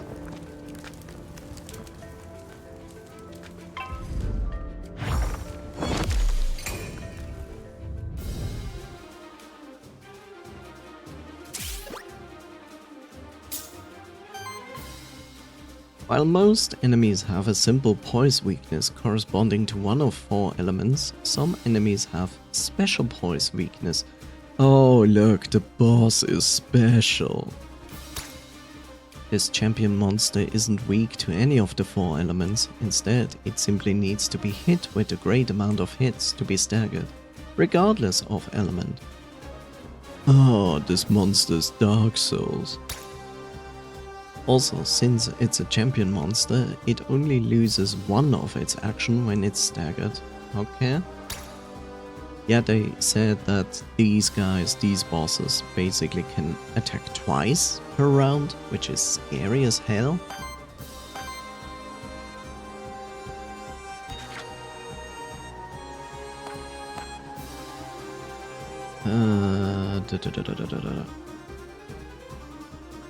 Okay, what are you?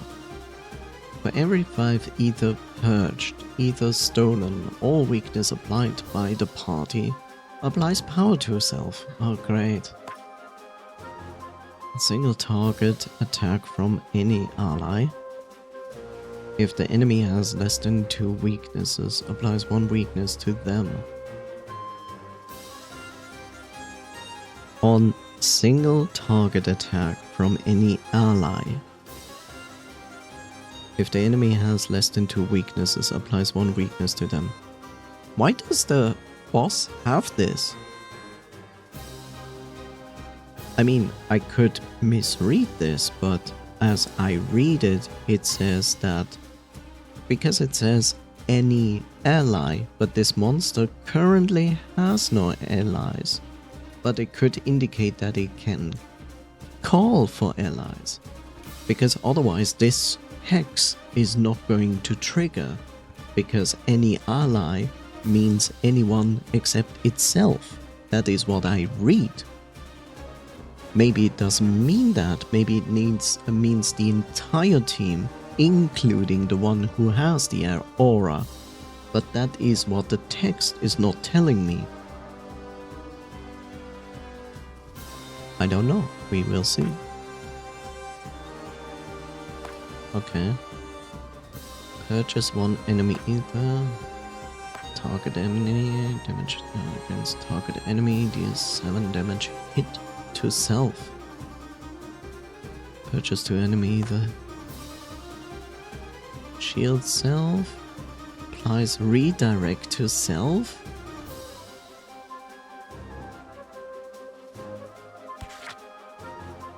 Excuse you? Redirects the next enemy's single target attack against any other monster in the party to this monster instead. That's basically what I expected. So he's going to summon at disgusting. Okay, so this is a DPS check.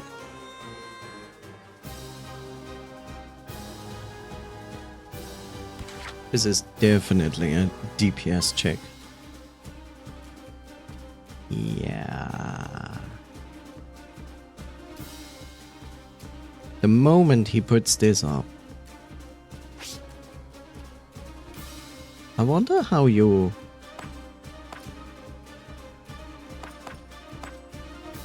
See this? I will play and then we will see.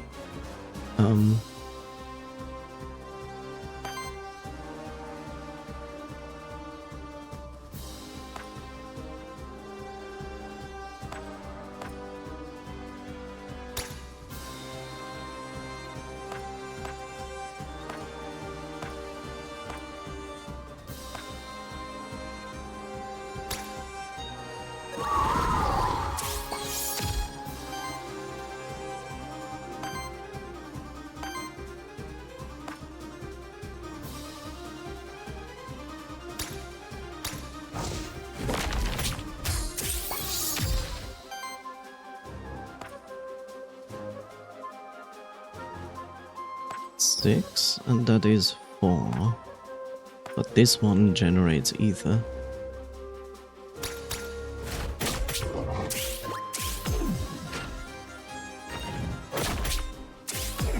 They also definitely should, well, use items. Which I haven't done yet.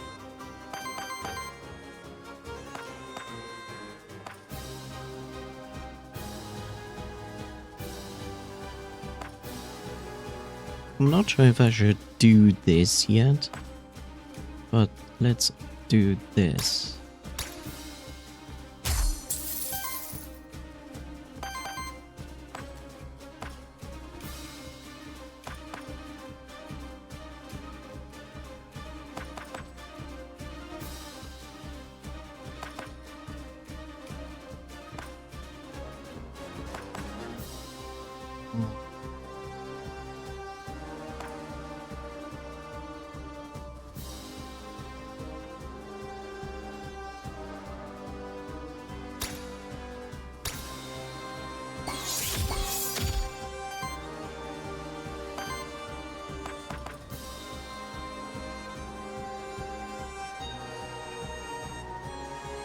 Sidekick on interrupt applies power to. I don't have enough for that.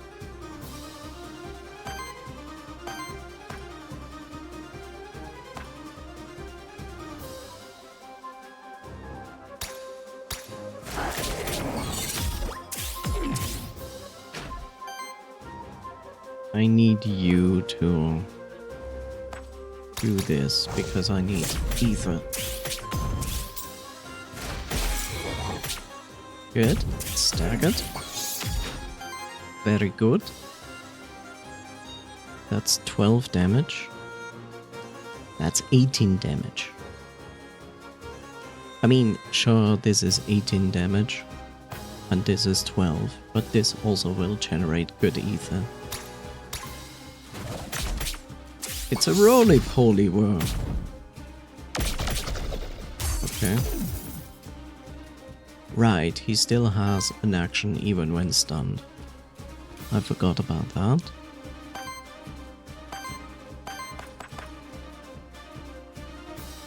Yeah, we are definitely going to do this.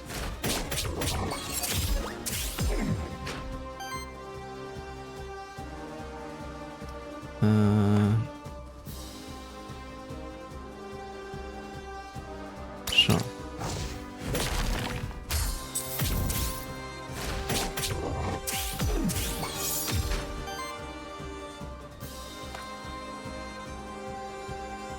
That's 6. That's 6, that's 4.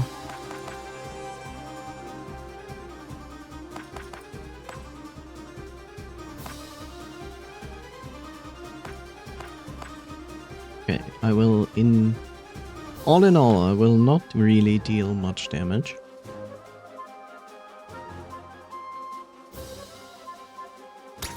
Let's do a heal on. That's 5. That's... Wait, how much do you heal even? Oh, that's pretty strong. You know what? Let's do this.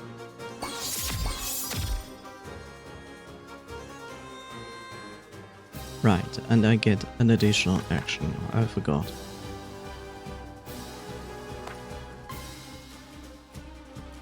That's pretty much a lot of damage. Let's do it.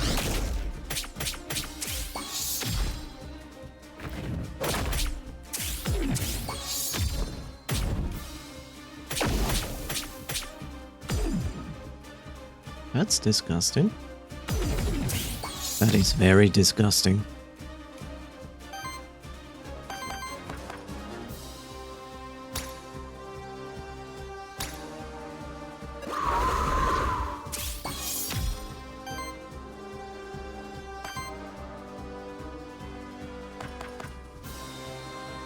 I know, I have already won. I get it. I get it.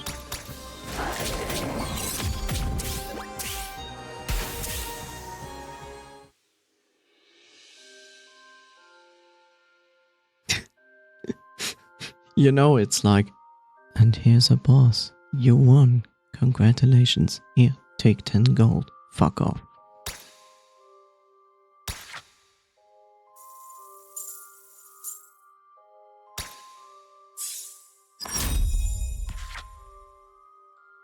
A new trait.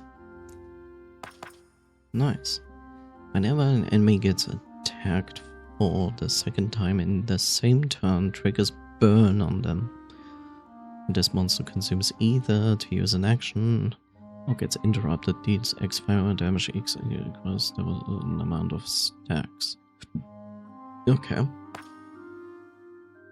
+2 crit damage every third hit of action is a critical hit for multi-target actions. It's every second hit against martial.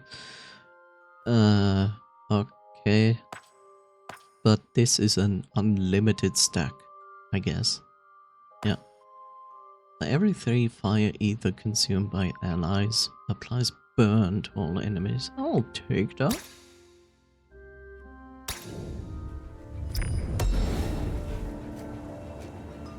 You gained an Aethermancer whip, which is an artifact. Deals damage to an enemy and steals 1 ether. Nice. Give me your ether.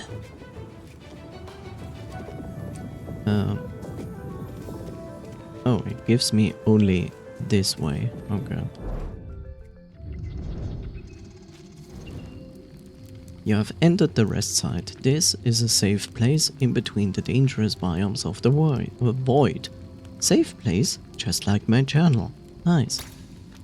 The cauldron you see there is a monster meal, specially prepared for your monsters. It will cleanse a large amount of corruption from your monsters. Nice. Sure. That is a lot of corruption that's getting cleansed. Hello, sir. Interesting. Another Aethermancer. Who are you then, child of soul? You are familiar with my kind?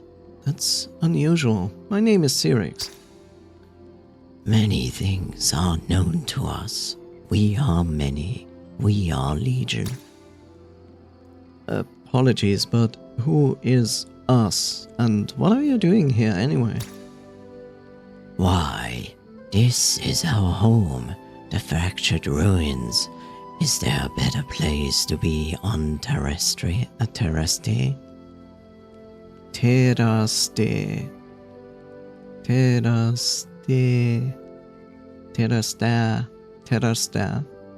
You know, A, E goes into the letter A. So it's probably Terraste or Terraste. I will call it Terraste for the sake of the rest of humanity that doesn't speak German. And by us, I mean us. A humble trader living a simple and modest life, and his associate. Say hello, Sally. Are you aware you're inside the void? Yes, the void. A natural part of our world, I'm afraid.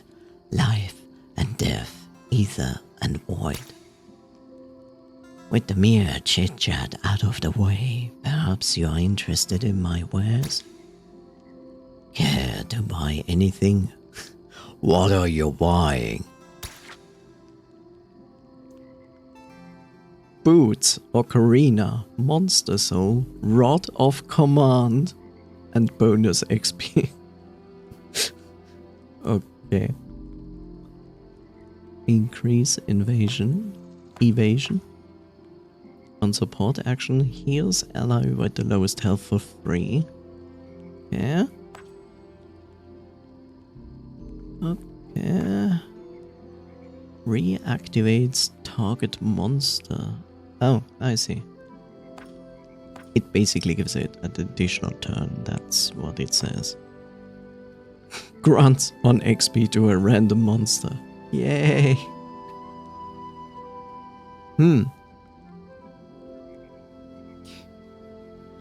Okay. See, here I would... I know. Look, the critic I want to say is like, this is a nice screen, I like it, it's informative and good. Except for one thing. This one. Bonus XP. So I can buy it, it gives 1 XP to a random monster I have. Where is the XP bar on each monster? So I know how it looks like at the moment. And makes me think if it is worth to get this or not.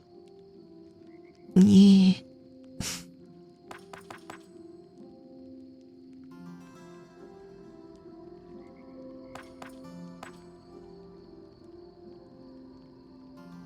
Support action heals the ally with the lowest.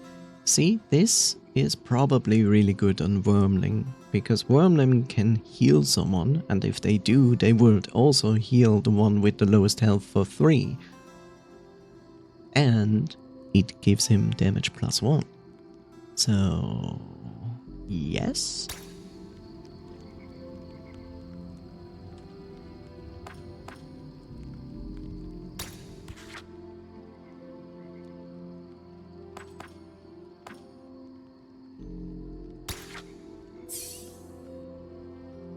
That's what I mean. Like, show me this bar on the other screen. On this screen. Just do it.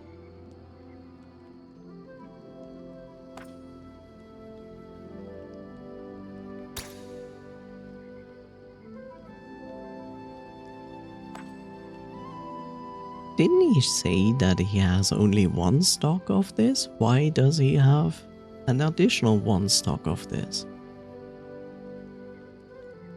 Weird.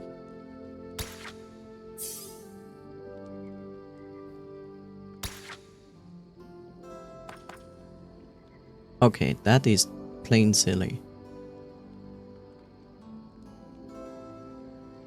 For me, when I read stock, that means this many I hold. So why do you have unlimited bonus XP stocks and say I have one? Huh? Okay. Next critique point. Use the word stock for what it is. I hold this many amount in my bag. Put a new category between item and stock and call it amount.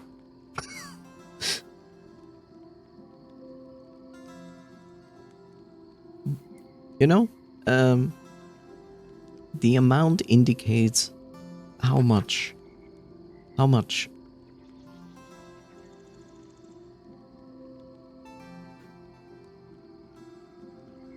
Forget it. It just doesn't make sense. Maybe for the demo they have implemented it this way. I just don't like when it says like, there's one stock, and you buy it, and then there's one stock. It's like, why do you even have the category stock when when it doesn't do its function? It did for the other ones. Why not for this? I know. Me. I get it. I will keep running with this team. For now.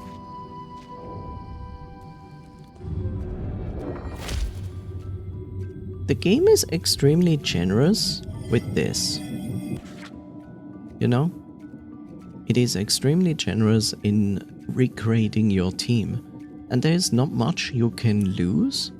Because if you do it, the only thing you are going to lose is the item that is carried by the monster that you are going to replace. The other monster is going to be adjusted level-wise, which is good, which gives you more flexibility, especially if you start to get know the game, and therefore you can tell, like, in this area I kind of need these elements or these characters. So for that, this is good. Also, bisexual colors.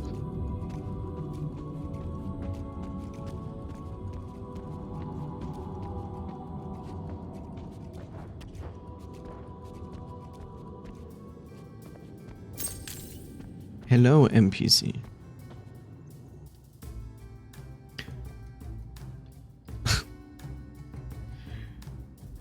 Hail, fellow Void Delver. Ah, you have a terrible affliction upon you. Your head is on fire. That is just my face. I'm an Aethermancer. My name is Sirix. Apologies. I never met an Aethermancer before. Let me introduce myself too. I am Sir Tiberian, a noble knight on this epic quest for loot. I like to collect equipment, you see. Sometimes I'm even able to upgrade them. Let me show you what I can do for you.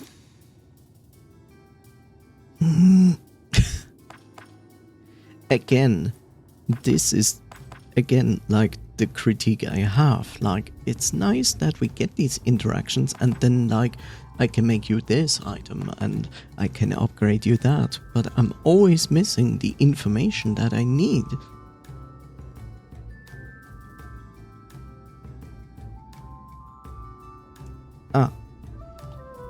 So, in this case, I bitched on a high level before reading. So this one actually upgrades an existing item on the characters. Okay, in this case, it's fine.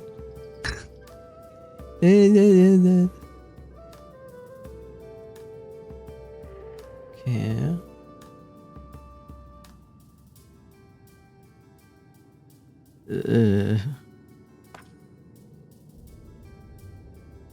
Interrupt. Ah, okay. The lower part is what is added, I guess. Support action triggers after action. What? On support action. Triggers after any action is used that is an attack. Triggers after any action is used that is not an attack. I know what this is, but huh? Upgrade tier if possible, pick a new affix for it.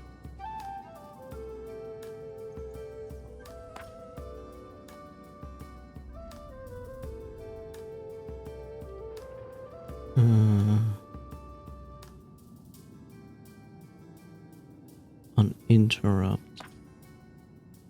Single target attack. Let's see what it does on this. Temporary power, 1 sidekick. Basic attacks generate 1 additional water ether.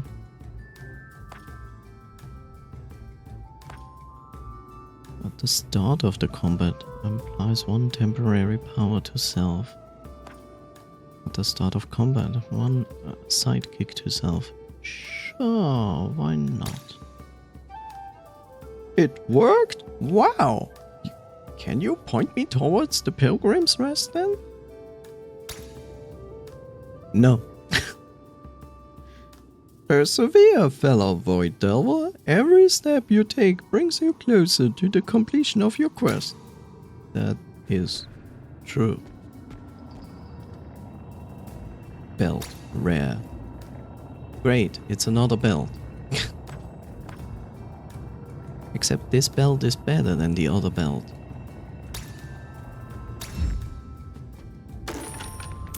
I can't wait for the moment when the game introduces mimics. Oh god, Jeff is on his way.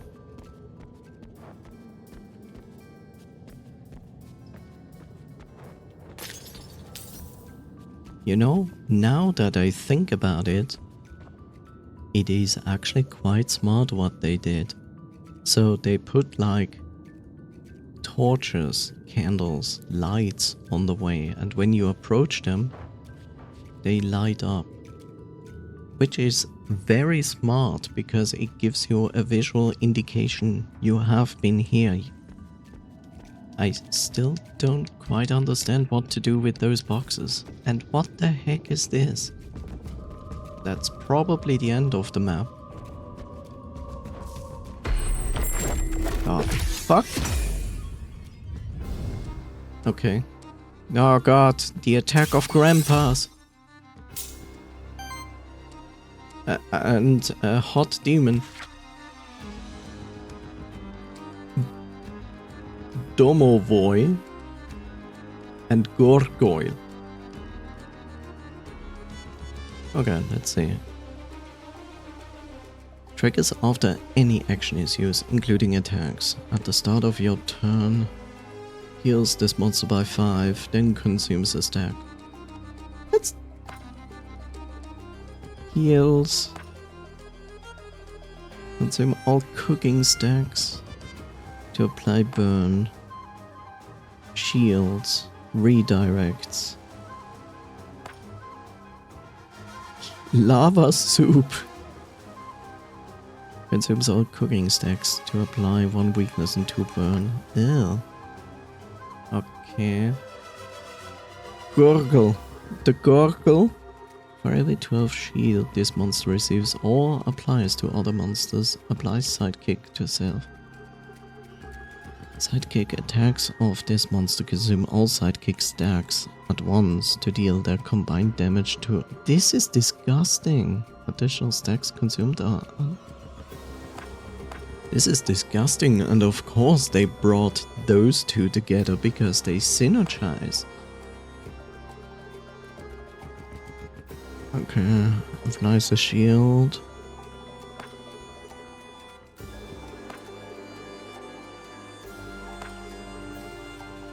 Holy shit, nothing of this is funny.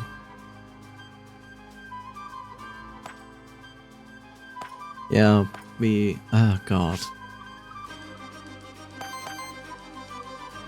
Disgusting. Let's see. We need fires. Fires? We need fire. But I could break him. And I should. Definitely.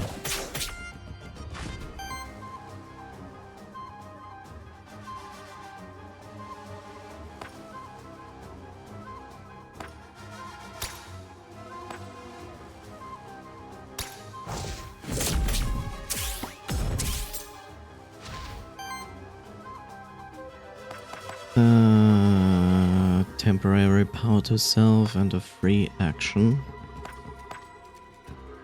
Generates fire and wind. Yeah, we should definitely do that.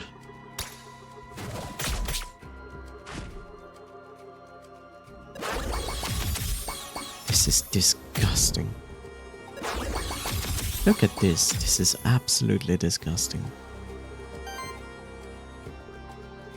The game basically wants me to defeat the other two before I defeat the gargoyle.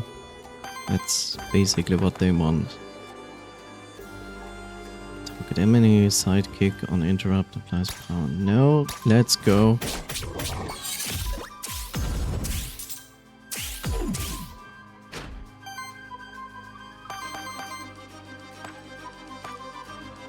Shielding dust. Whip. But I wish I had capture, but I don't.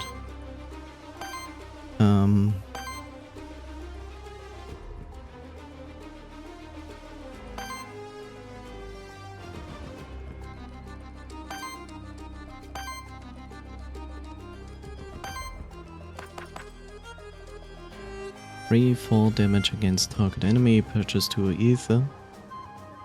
If target has burn, otherwise apply burn. Yeah, I'm going to do that. Interestingly enough, everything I do kills it. Don't worry, I'm not gonna do a move, I'm just looking.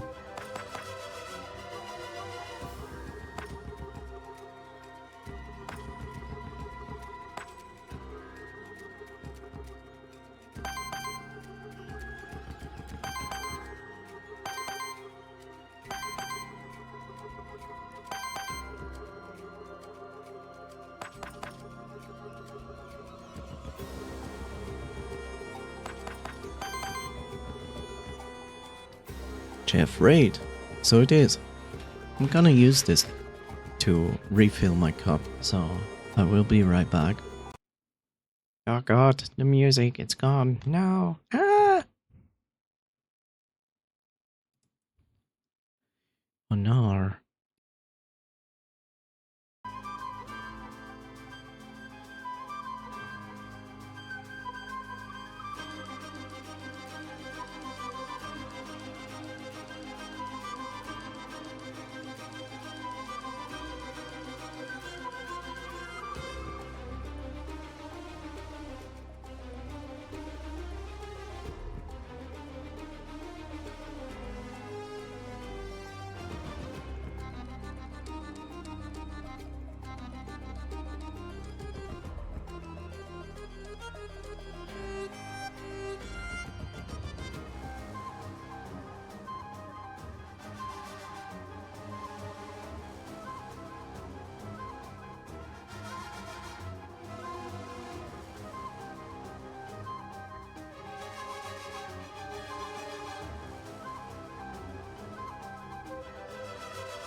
Who even is Jeff? That's a good question.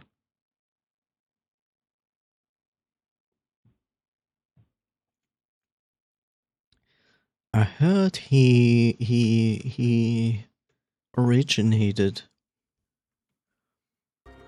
in Scandinavia.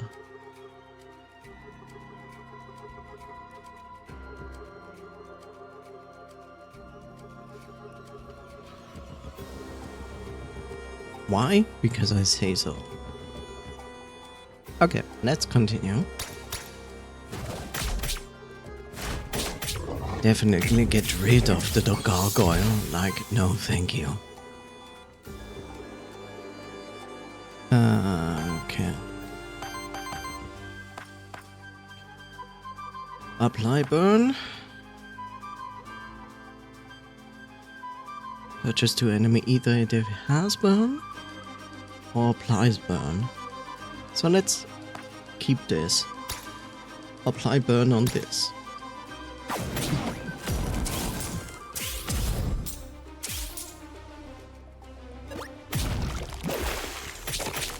Ow, ow, ow, ow, ow, ow. No! Stop. Stop. Stop. Don't do that.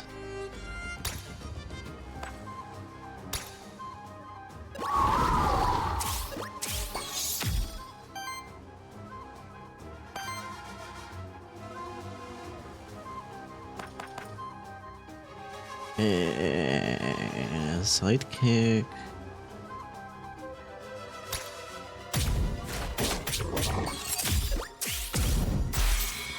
Damn, son. What is going on? So many things happen. It's crazy.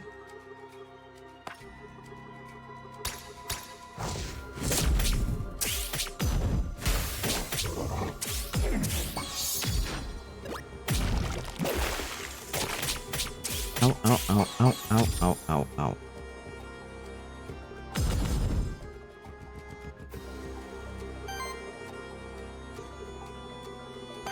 So much ow.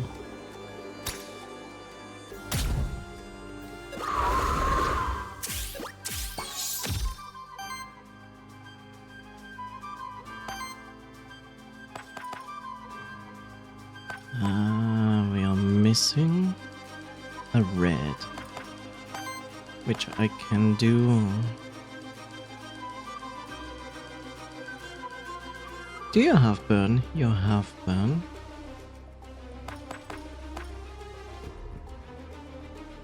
Eight, 6. You know what? Let's do this. Just for the sake of creating ether. So I can... What? Still not enough? Fire? Didn't you just create fire? Okay, fine.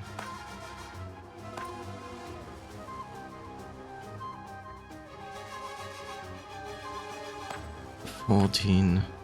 Sure.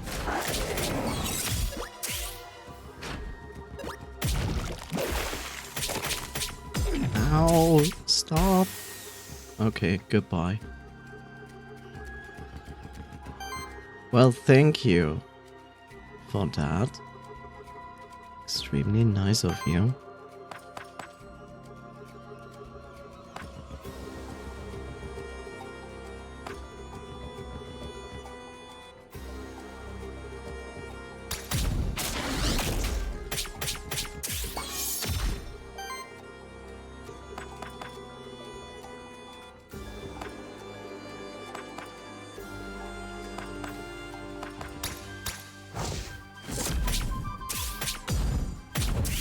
Making up law on the go. Yes, I know. What happens now?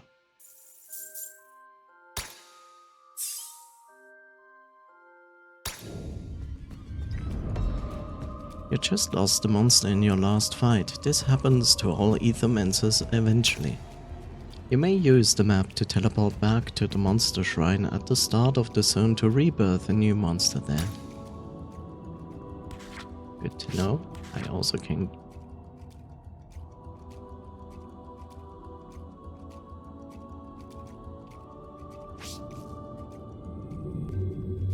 Okay. I can only get this one. Sure. So, to which level do you go? You go to the highest level. That is good to know. Okay, new trait. As long as this monster has sidekick, other allies can gain +2 damage. Interrupt whenever this monster purchases or steals either. Let's do this. New action. Steals enemy either.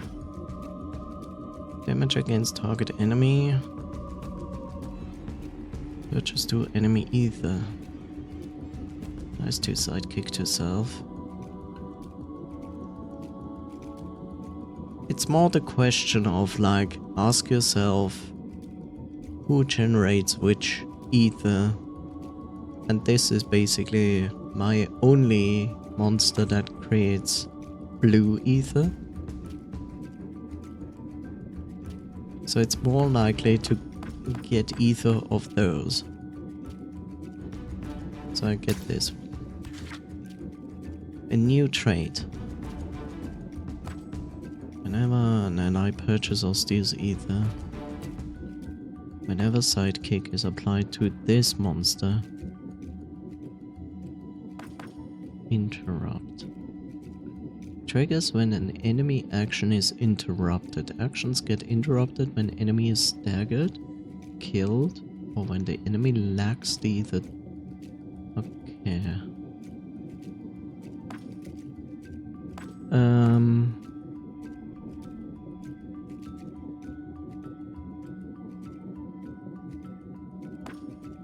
No, let's go with this.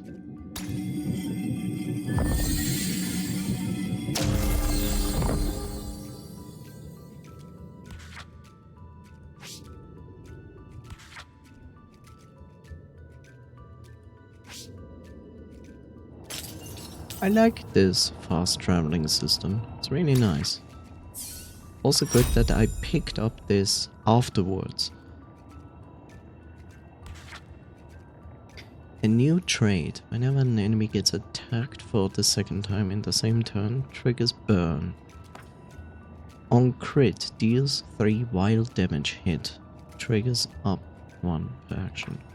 Every 4 crits, purchase 1 enemy ether. On crit, deals 3 damage right hit. Yeah, gets attacked for the second time. Let's get this one. What are these? They are deliberately putting this down and go like, we are not telling you what this is. Great. Bats and these terrible cooks.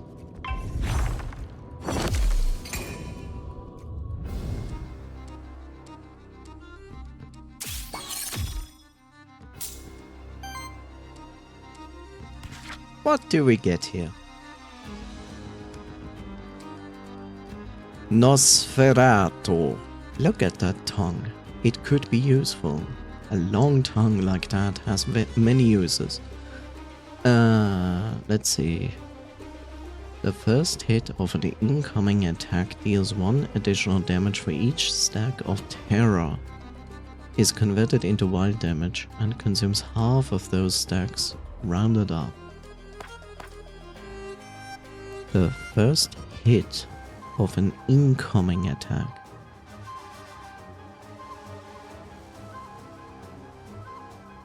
Deals 1 additional damage for each stack of terror. Is converted into wild damage.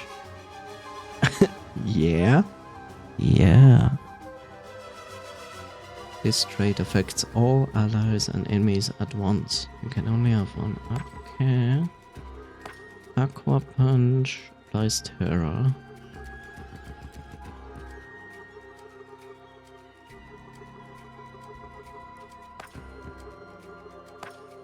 Okay, I see. I see.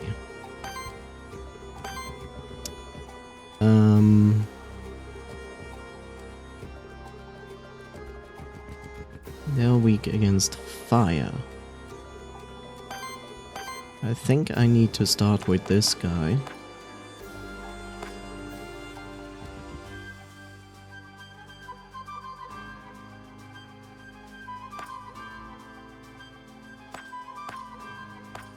Two.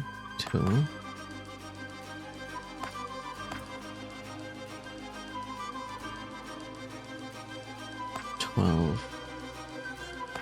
This is 12 damage and this is 4. But this also gives me sidekick, which is an additional 4 damage. Which is 8. Let's do this and apply it directly to this guy.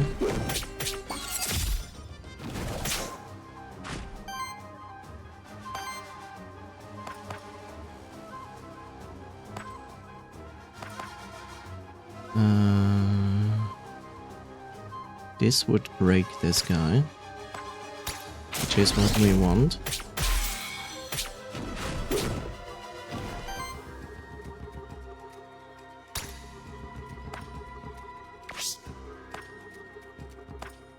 Huh, interesting.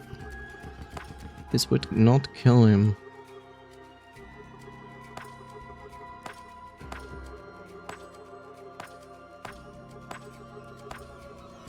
I would say we go attack this guy instead.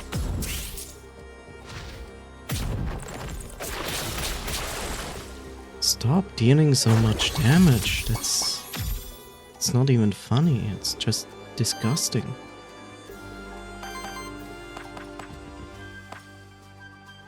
Here's Ellis for 5. Well, I feel like I wanna do that for some specific reason.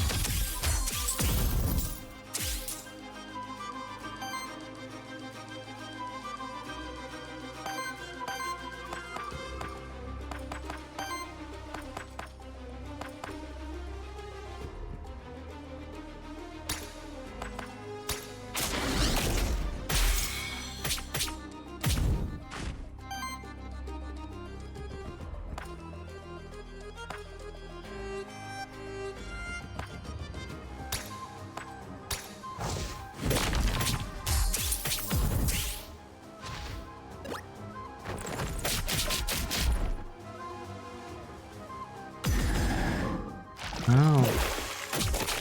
No, stop. No, just no, don't. Don't do that.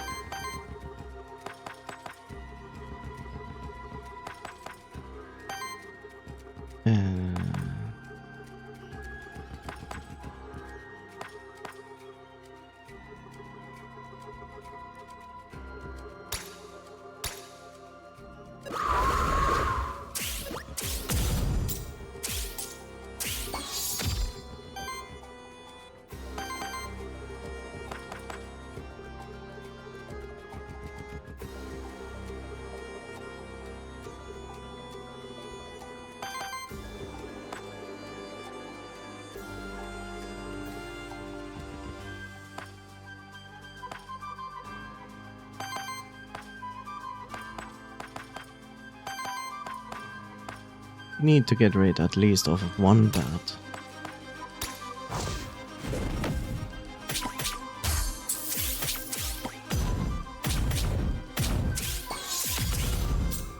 What the heck is going on?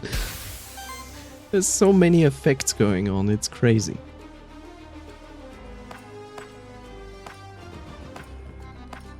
Okay, 2 attacks. Basically. I will go with this because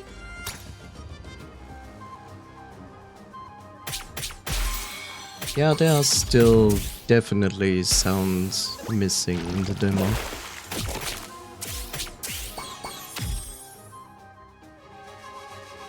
At least we have only to deal with that guy now, as if that is a good thing.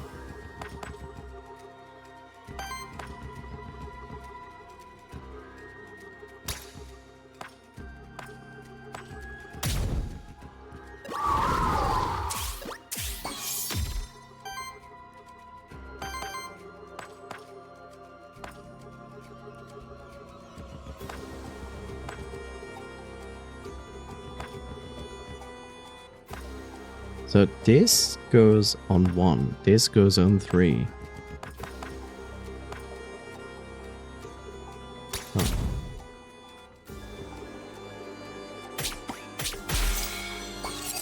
Oh, it even staggered him. Okay.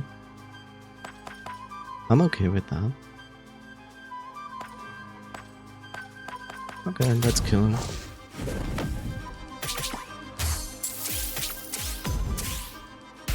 This gets highly complicated.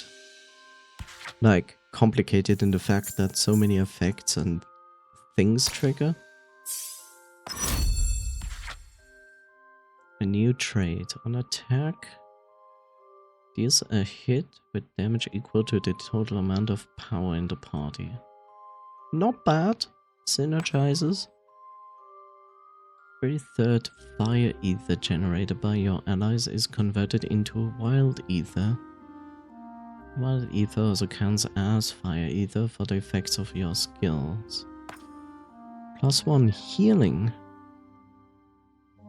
Whenever an ally is healed to full health, cleanses 2 corruption from them. That is also pretty nice. I think I'm going to go with this because corruption is a big play factor in here and you don't get many occasions to heal corruption.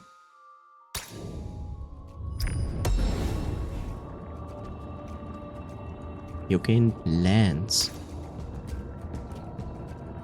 Okay, converts the element of the first hit of each attack into wild damage. Wild damage +2. Basic attacks generate 1 additional wind ether. Okay.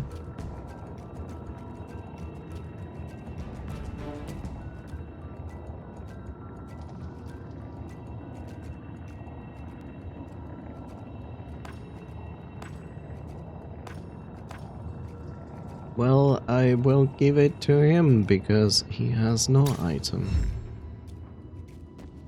Easy as that.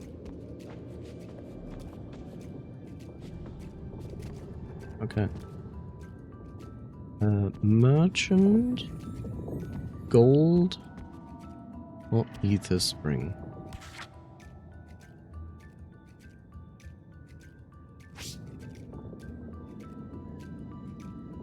26 gold.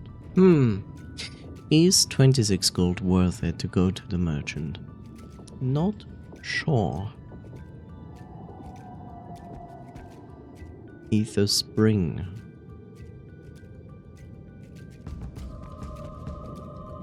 Or gold. Let's go for gold this time.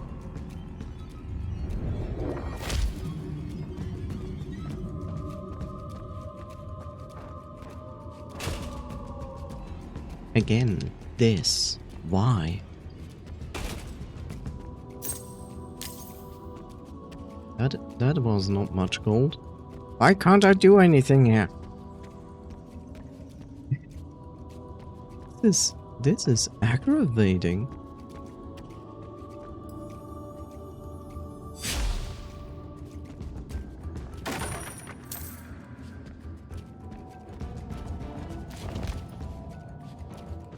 This is really aggravating. Oh god. Okay, that is a new enemy there. And it will totally not synergize with the other ones. Great! Free action!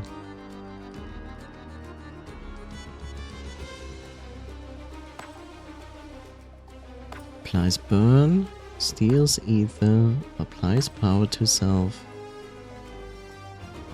Purchase. Okay, so it's...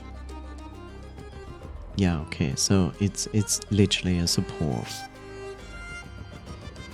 Okay, it's a support.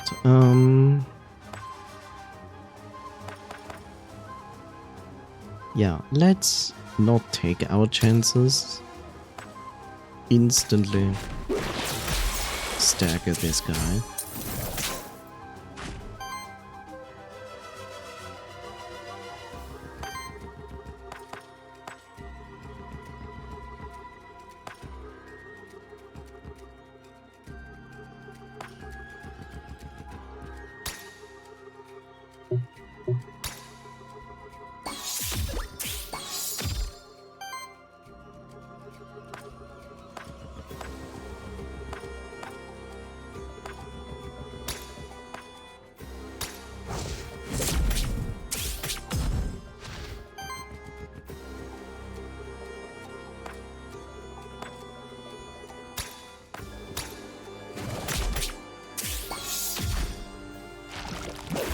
Not soup! No! I don't want this guy's soup.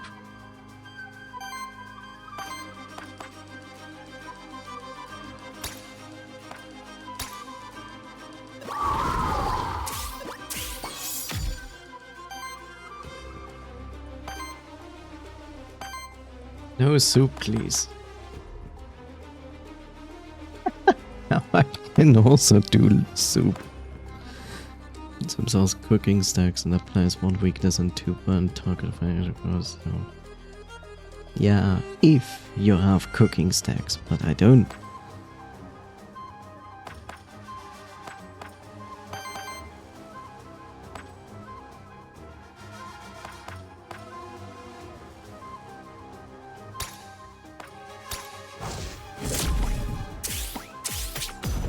Okay, this one is gone. Good. Because holy shit, go away.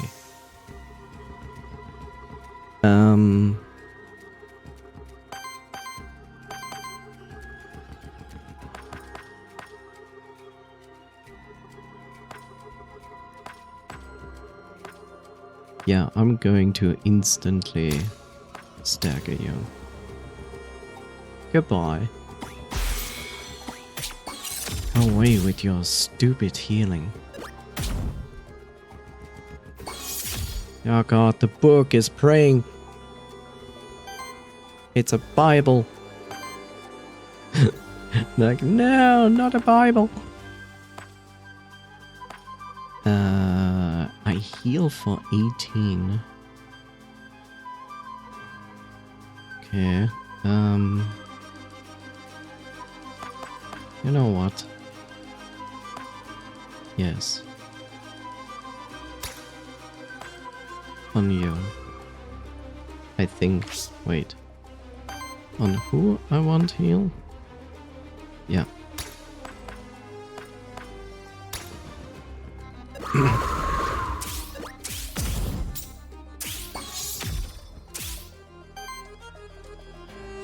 I also did a full heal and it removed corruption. Good. Generates wild ether, applies power to self. Or we deal 15 damage. I'll say we deal 15 damage because... why not?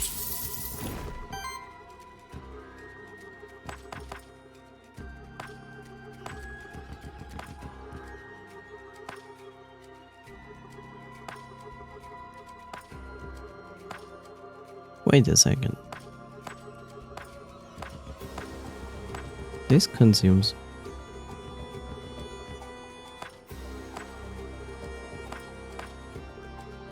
Okay. Well, let's go with this and get rid of this guy.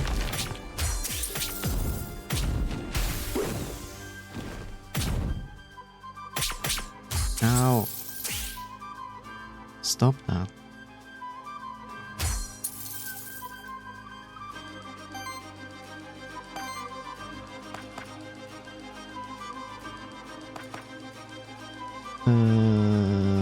On myself.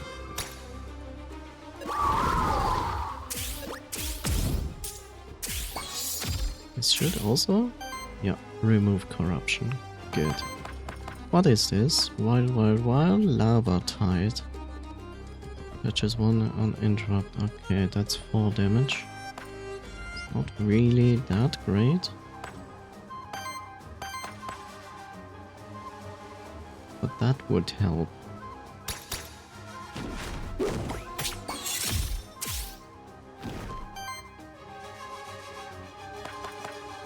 This would kill it.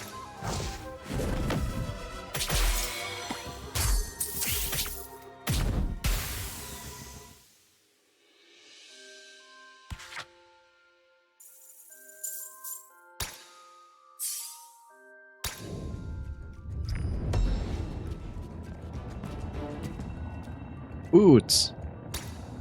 Das Boots. The start of combat applies one sidekick to self. Evasion. Okay.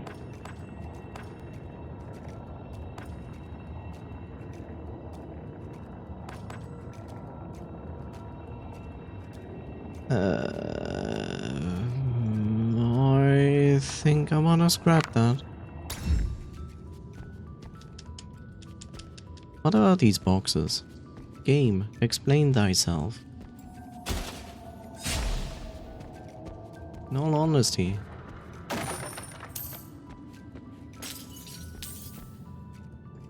Hello, Mr. Butler.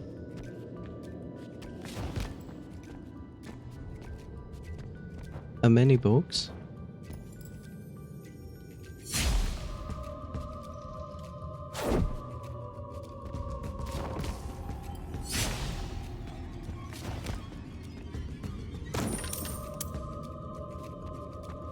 In this box. Why?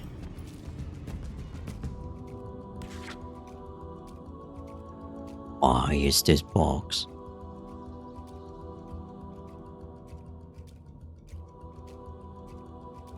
Wait, so I actually didn't explore that? Oh. Because enemies, that's why. That explains a few things. But somehow I want to talk this character first. Well, it's just been about time somebody came by to rescue me. Wait, are you an Aethermancer? Yes, my name is Syriax. I've been meaning to contact one of your kind. You seem quite adept at handling the void, yes? Not for hire, sorry. How did you end up here anyway? I was on my evening stroll on the village outskirts. Suffice to say, I took a wrong turn somewhere. Once I realized I was inside the void, it was already too late. You see, I'm Hector von Seton? Seton? I'm known throughout the area for funding expeditions, such as the Void expedition that I've been meaning to get underway. I never actually intended to see the inside of the Void myself. I didn't imagine things to be quite so dire, truth to be told. I'll be heading back towards Pilgrim's Rest then. I take the path behind you is safe? By rescuing this character, you and your monsters have formed a bond to Pilgrim's Rest. Your monsters receive 2 corruption cleanse. Nice. I never actually intended to see the inside of the void myself. I'm just repeating my own text because the developer didn't give me any more. I'm disappointed. Highly so. Commoner folk. Commoner developer.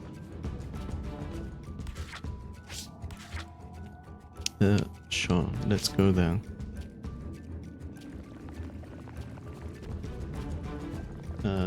Those are like 2 enemies that are new.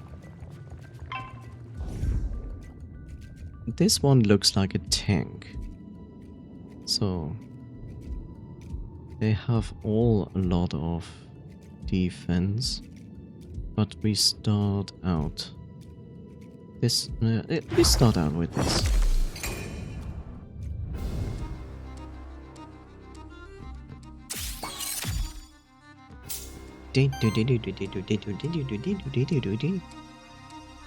Okay, what do we have here? Shambler. Wild Ether.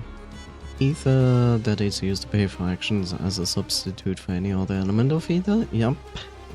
Free action. Oh god, yeah, free action guy. Triggers a retaliate.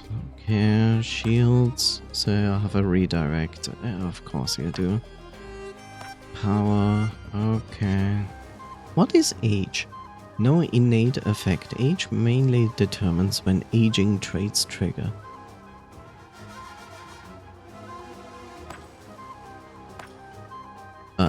he doesn't have an age trigger. I guess that's why this guy exists. Terror, burn, evasion.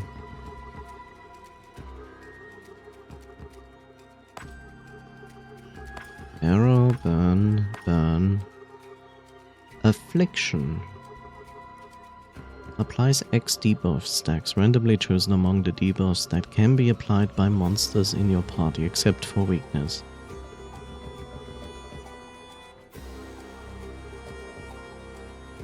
Disgusting.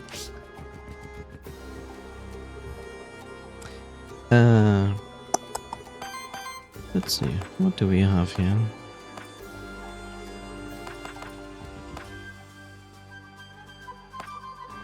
Don't have too many things to work with. And this would not break.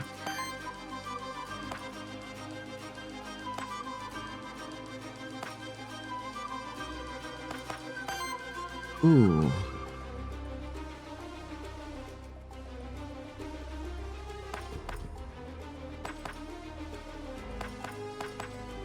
This is 12 damage. This would generate wind.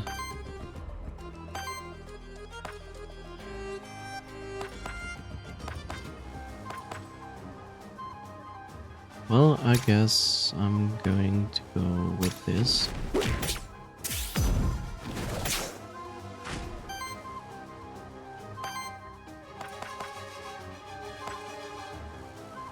This heals, this deals damage.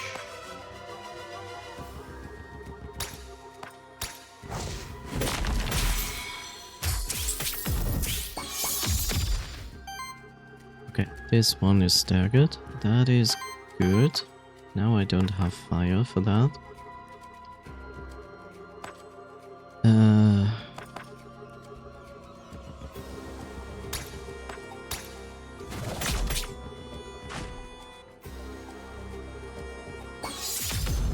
The book usually doesn't do so much.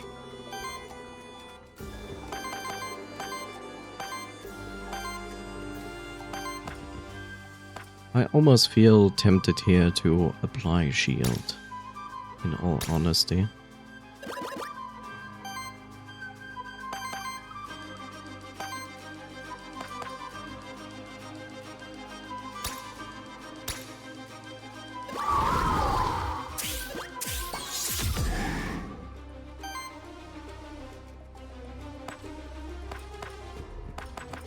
Can kill it. But only with this character.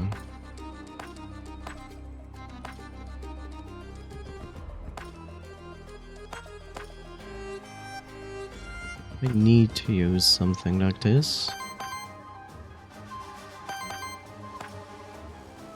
I have 3, then I would have 2. 2 is enough for the other one. Okay.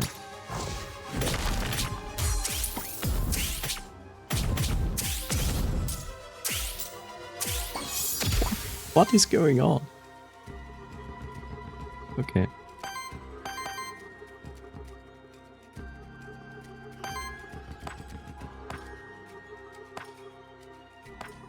Yeah, I need to use this, no matter what I feel like.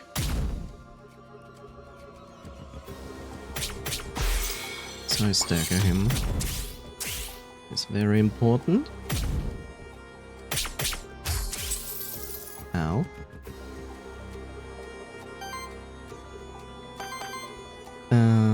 Let's see.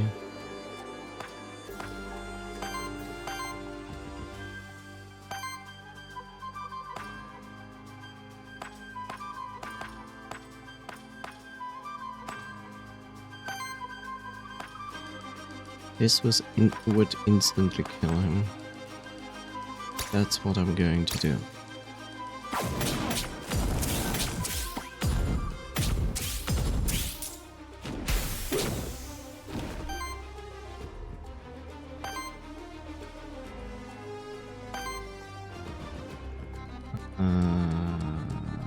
He stays.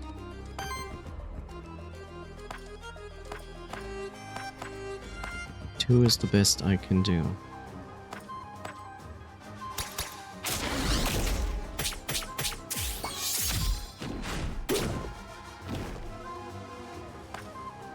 In the hopes that this staggers him, yes, and this was a good decision to do so.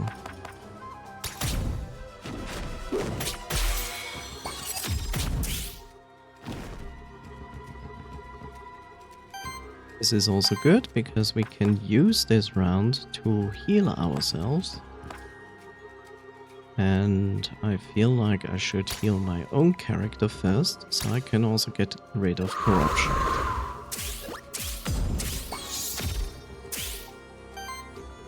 Good.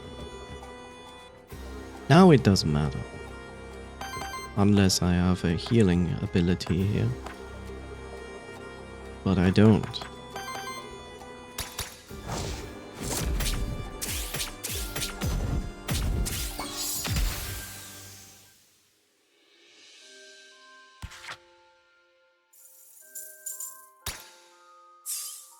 See?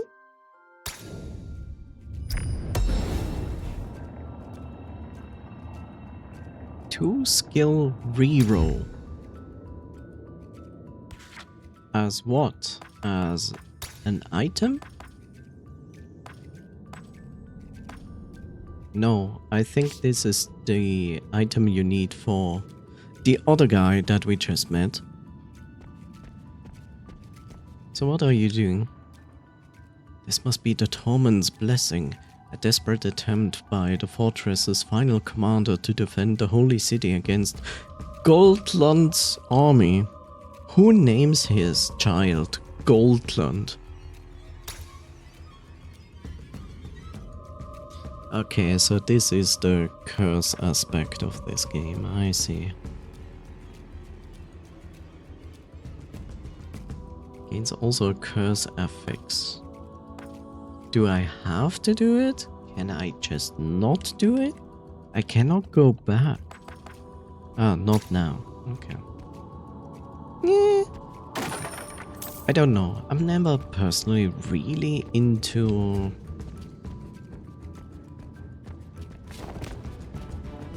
you know, like the curses. It depends how the game is pulling off curses. It really depends on that.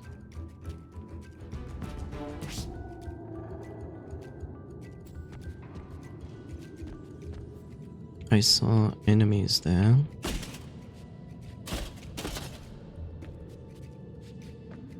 A book. And a bat.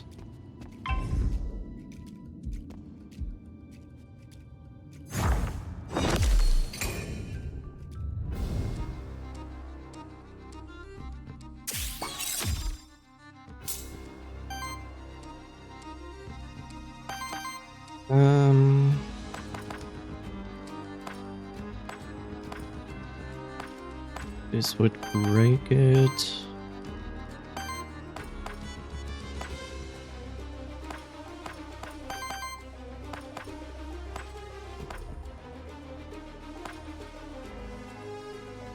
Interesting how this has no breaking effect. Yeah.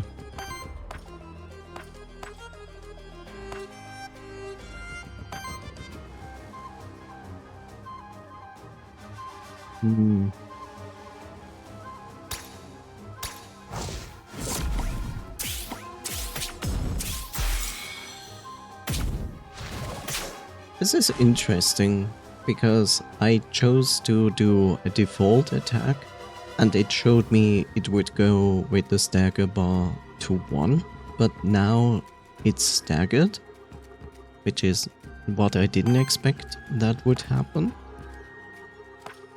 Kind of strange.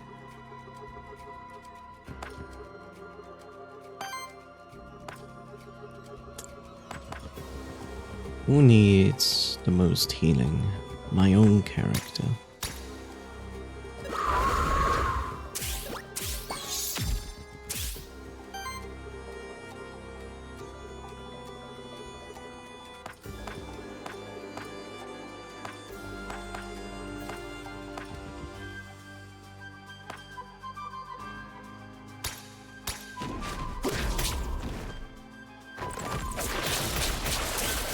Ow.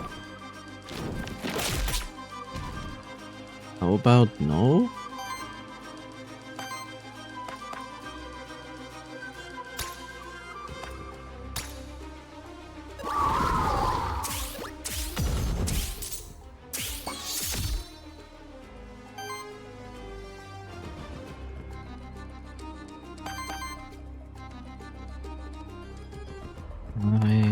Let's see, you would... Okay, let's apply that to him.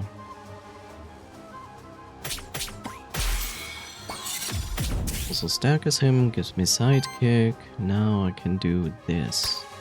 I'm done.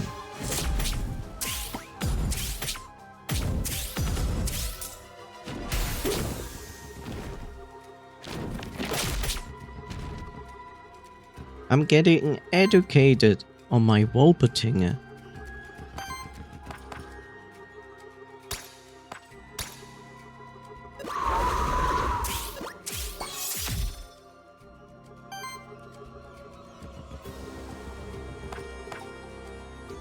That would defeat him.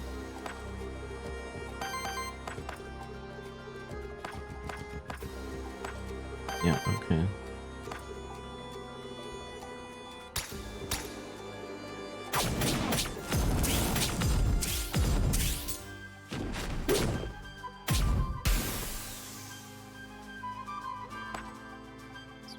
Him into one, this would stagger him. Do it.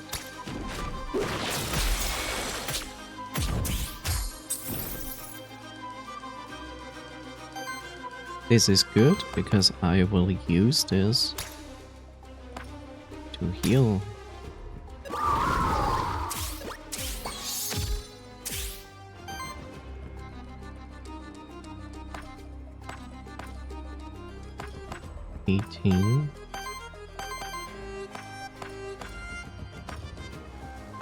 This would even be better. Go. Gives me also sidekick, which is also beneficial. And now I can just kill it.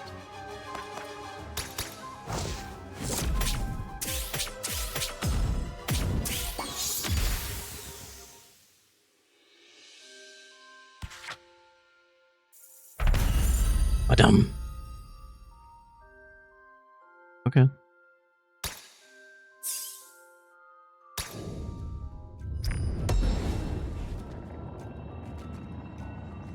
Shielding dust, an artifact which we already have. More money. Okay, so interesting to see, like if you choose money, it's basically like just another level, except it has a lot of gold in it to obtain. And we are at the end of this level. What is this? Cook. Ether spring. Or loot drop. I will go to the cook.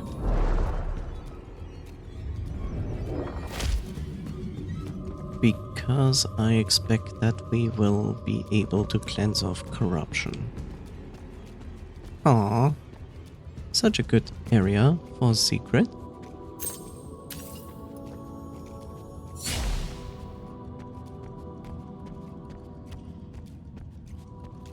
These boxes.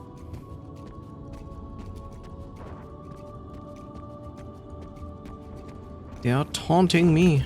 The boxes are taunting.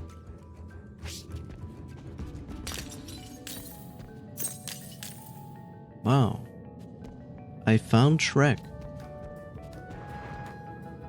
Good to know.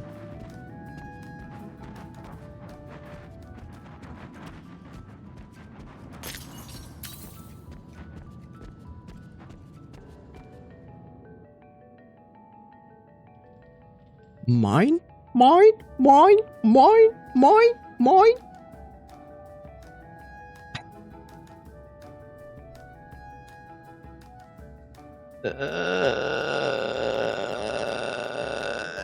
Well, what do we have here? Another one of those ghastly void creatures? I'm an Aethermancer, actually. My name is Sirius. Sirius Black. I mean, you're no harm. An Aethermancer? Your kind doesn't come around Pilgrim's Rest often, do they? Or at least they don't show up at my restaurant anyhow. That would make sense. Our kind doesn't eat or drink. Oh, ghastly. Well, I suppose we won't have much to talk about then. Goodbye, sir. Unless those monsters of yours happen to have better appetite than you do. Certainly. What do you have in mind, chef? Oh, you can call me Remy. I mean, mine. My dishes will bring the best out of your monsters. I just know it. I'm a chef, so therefore I must know. If they can stomach daddies, I never hold back on my spices, you see? See, I made this character French, but now I assume this character is like Russian. Or something nearby Russia. I see, you make my monster stronger, but at the price. Seems risky. Risky? Risks the most important spice of life. Ah. Rand Wormling, random XP between 2 and 3 at the cost of 7 corruption. Wow.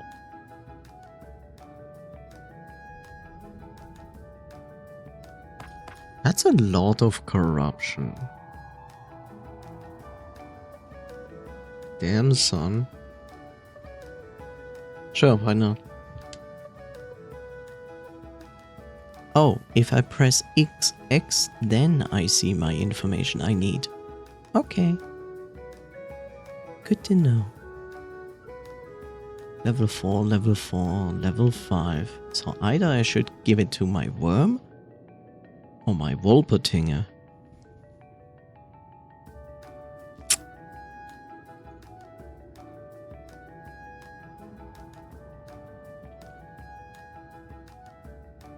You know what?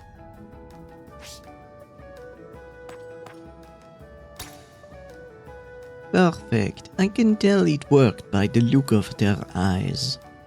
The Wormling gained 3 XP, which gives him a level. New trait. Nice.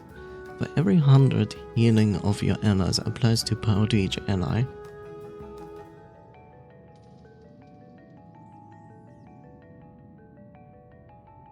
That takes like 4 turns. Every third fire ether generated by your allies is converted into white ether. Yeah, okay. For every 3 power applied to allies, generates 1 random ether. I could also reroll it, if I don't like it. You know what? Let's go with the power generator.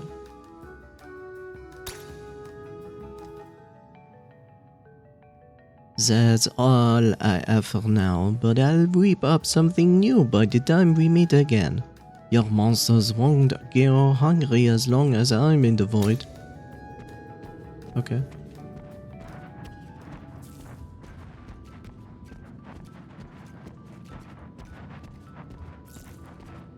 I don't know why I want to turn on all these candles. There's no use for that. It's no use, Sonic! Soul altar. Okay. Sacrifice is required for those wishes. So yeah, okay, yeah. You will be offered a selection of boons, types of monsters, the soul altar might be used multiple times. Except I can do that. Oh, now I understand. Okay, this statue is doing nothing. An occult ritual circle, definitely a recent addition to its environment. It is dedicated neither to soul nor to monster deities. The isolated nature of the Forbidden Fortress has made it a perfect hiding place for unheard of religious groups that prefer to remain unheard of.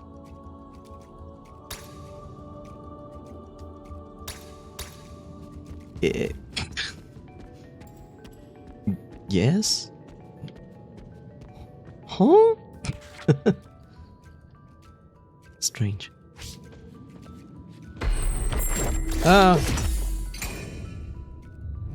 Every time.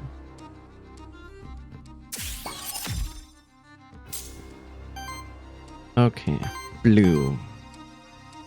You're the only one who has blue. And you are the only two that can make blue.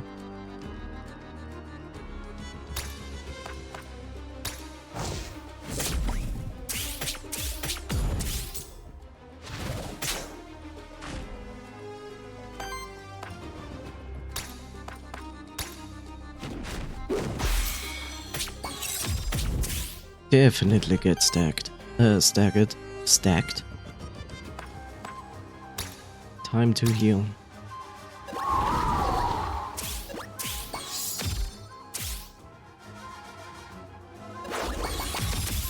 God. No, I don't want your soup. Go away. Stupid soup. That would put it to 21.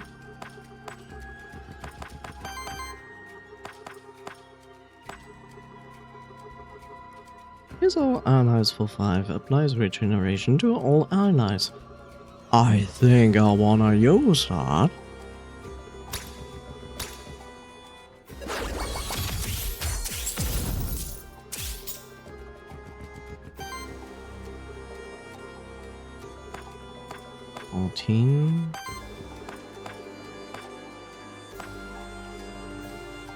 This is 15 damage.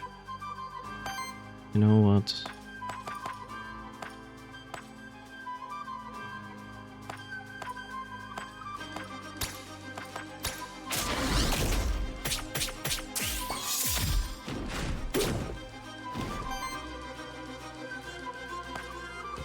Yeah, that's what I expected, that I can kill this guy.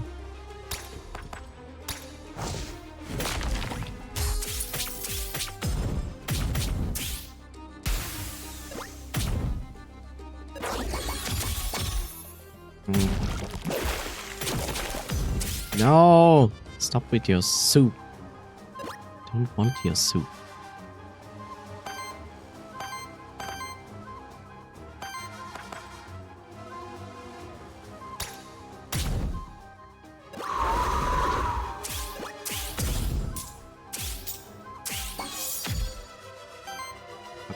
You only suffer with green.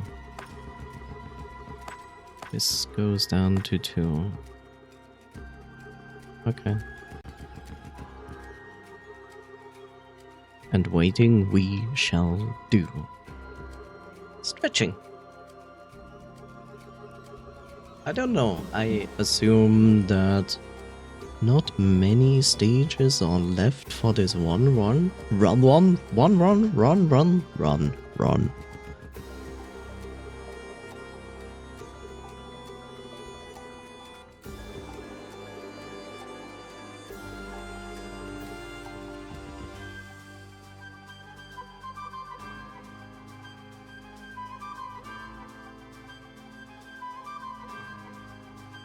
Delicious drink.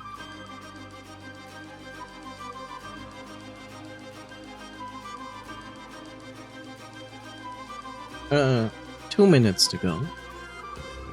I will be right back.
Welcome back.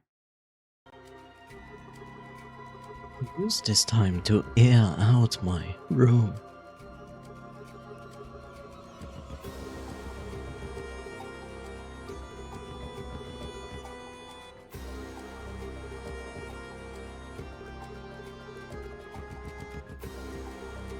Does it change the fact that it is almost 26 degrees in my room?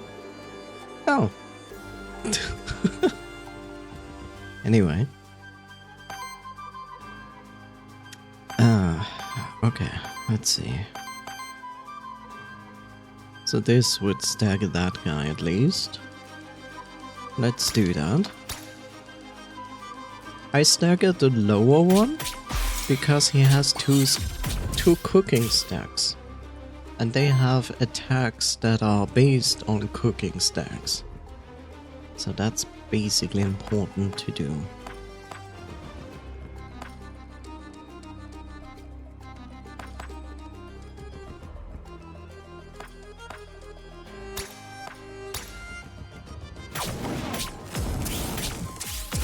And applying plentiful of burning stacks is a good idea. No, my life, stop! Ow!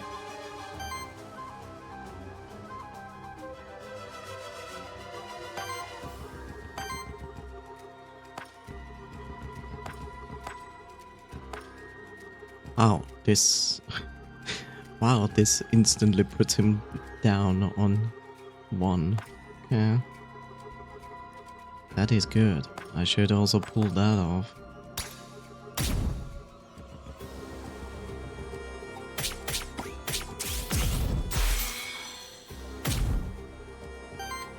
Good. Okay, I will use this chance to heal myself.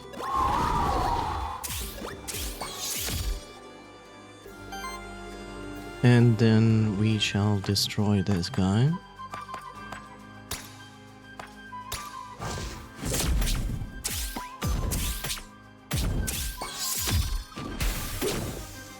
Very good.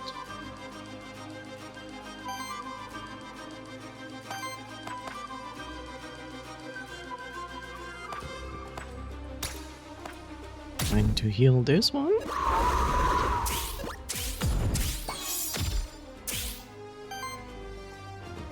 And then we shall see.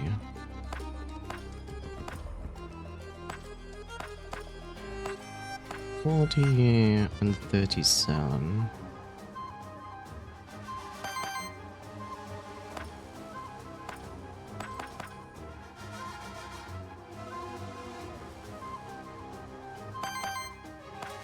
Anyway,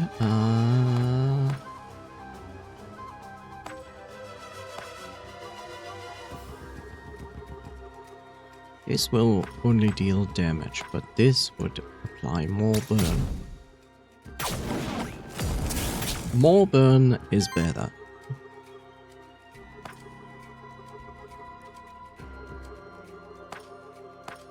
11.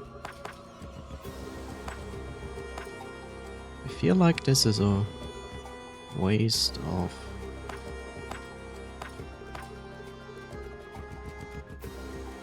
who cares?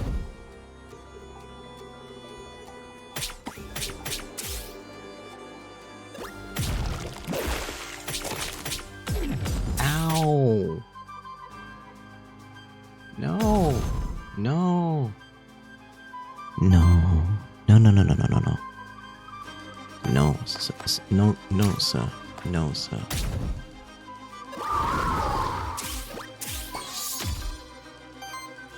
No, sir.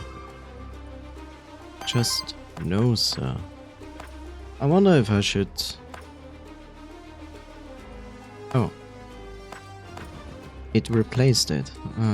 That's too bad.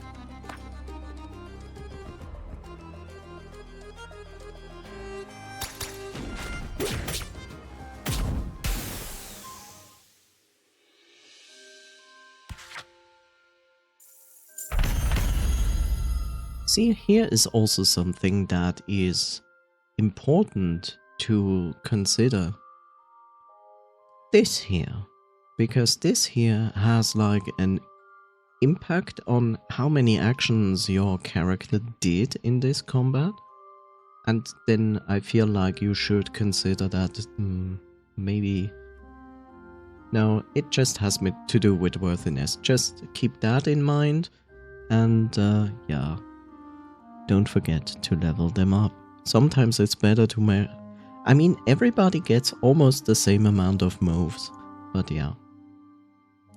Education, more evasion. I take that. A trait. Okay. Okay, sidekick attacks from allies. Every 4 attack, purchase 1 enemy ether. For every 3 wind ether consumed by allies, applies sidekick to self.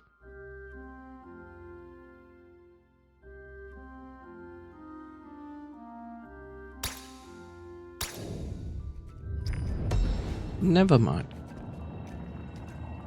You gain blade. Applies 1 sidekick to self. Okay. Converts the element of the first hit of each attack into wild damage. Yeah, I would say I scrap that. So it is. Okay.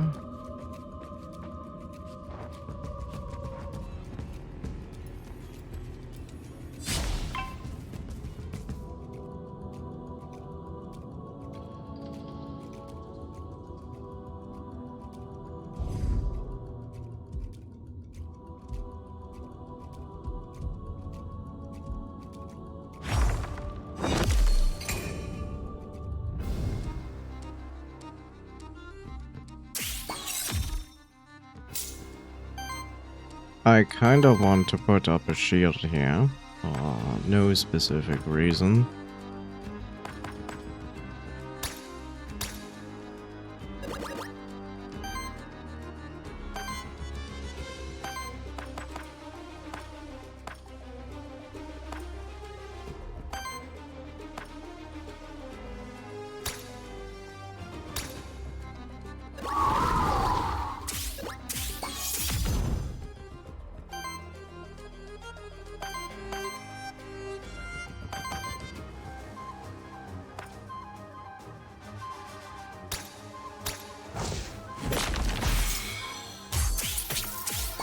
Good.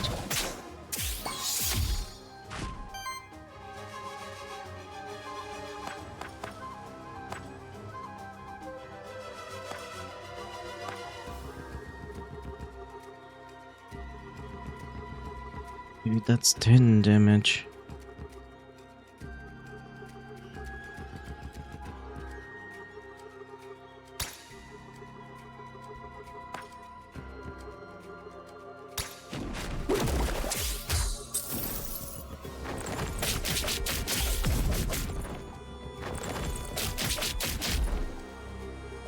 Please don't attack me.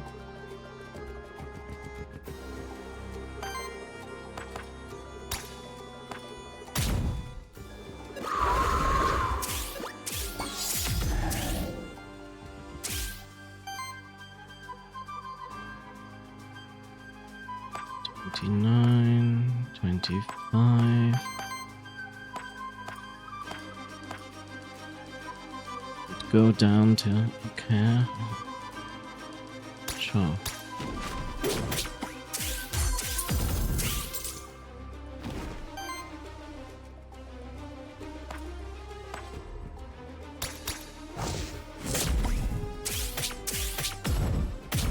Okay, good, good.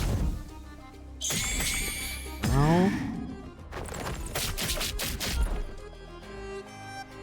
All of this is ow. So much ow. Freak.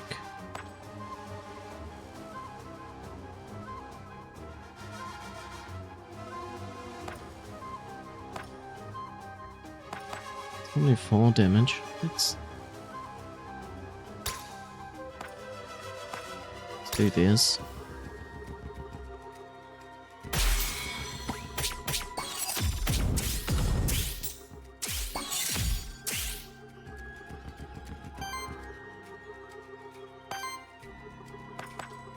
We need definitely to heal our companion.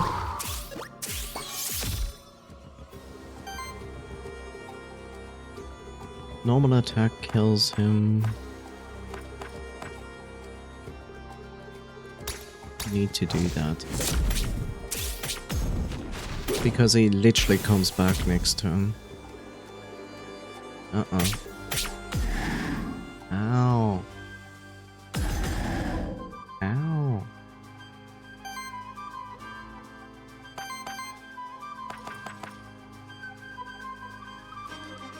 Terror.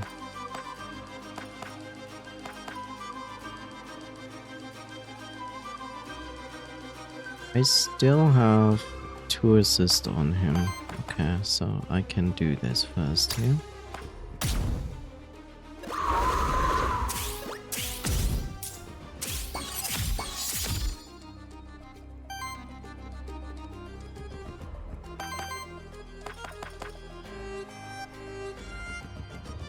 $64 is the best I can do, but this one also brings him down.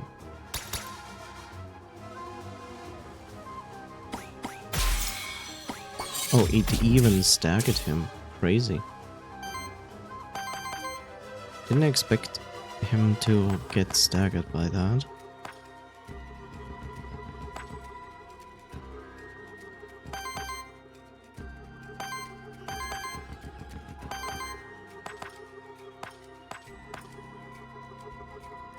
Would bring him down to that.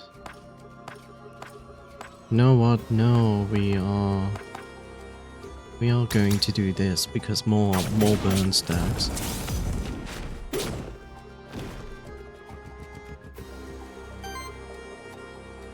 Okay, he's dead, but that is okay.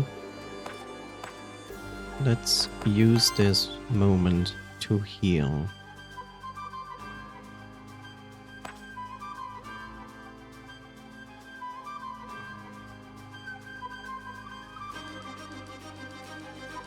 And I kind of want to heal me completely.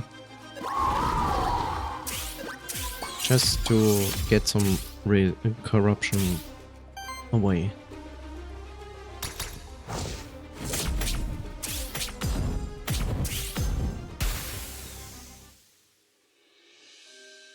So in general, from all the combats, I would say, like, sure, you can fight without healing, but I don't think that is a smart idea. I think one healer in your team, there should be at least one monster that can heal to some degree. A new action. 3/6 damage against the target enemy. First hit is a critical hit. 113 damage against target enemy, consumes all fire ether, plus 1 poise damage and applies 2 burn for each. Nah. That can be a poise breaker, but all fire ether? That's a bit harsh. I feel I want this one, because then I have something against Earth that is more strong.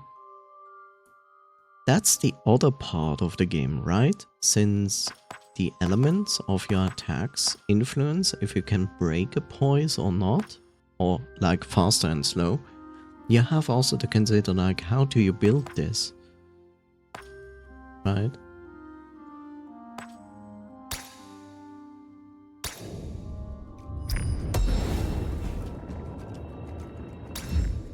Skills reroll.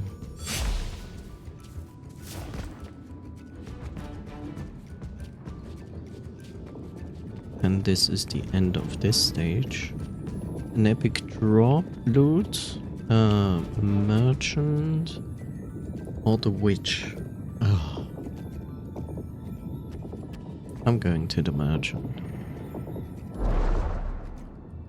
Hopefully it will also be generous and give me some, you know, food. But I fully expect nothing.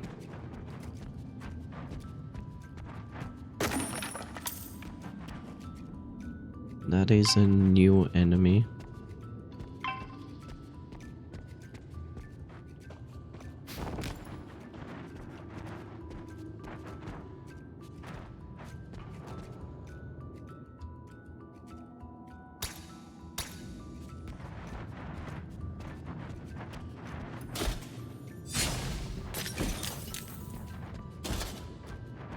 Okay, new enemy. Oh. A portrait of a shark with a magnificent beard. I honestly do not know what it is. It's neither a monsterkin nor a monster, at least none that I ever encountered. Certainly, the meaning of the portrait has been lost when the original inhabitants of the fortress abandoned this place. Maybe it simply represents wisdom. Shark wisdom.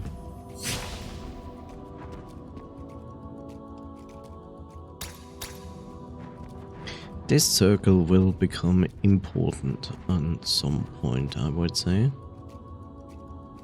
Okay, so you also sell me XP. And the only one who is nearby a level up is my wormling. This time I want to ask you a question, child of soul. Please, call me Sirius. What is it? Why did you come here? When the void opened, I felt it was urgent enough to investigate. Interesting. So, you just happened to be in the area. I sensed the opening of the void from quite a distance, actually. No offense, but I can't shake the feeling that I'm being interrogated. Oh, we are just concerned party asking questions is all. Care to buy anything? Okay, so you're basically selling me the same things as before, except for the equipment. Plus 1 ether, but health is reduced by 3. No, forget it. And support action converts 1 random ether into wild ether and shields itself for 4. That is also good.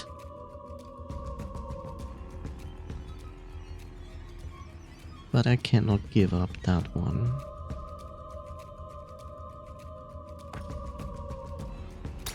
We're going to buy that.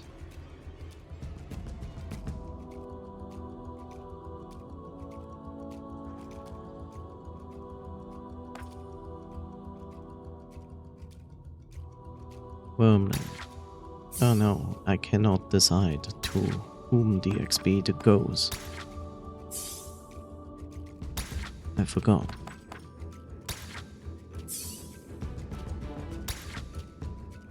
Okay. This is fine. Not so fine is this enemy there.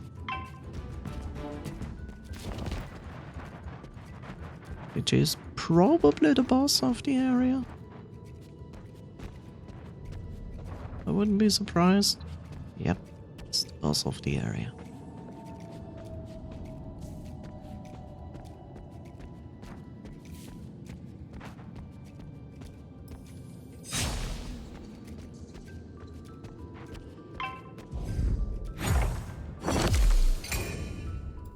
Anakin, I have the high ground. It's an alien. Tides of the Void. The Void has chosen Wind. Whenever an ally or enemy uses wind action, Star Spawn generates wild ether. Okay. So, what are you? Star Spawn. Okay. Whenever an ally or enemy uses an action of a certain element, generates wild ether. On every 4 attacks, applies power to self. Damage? Power to self, also damage to all enemies? Okay, it's an AoE enemy. I see.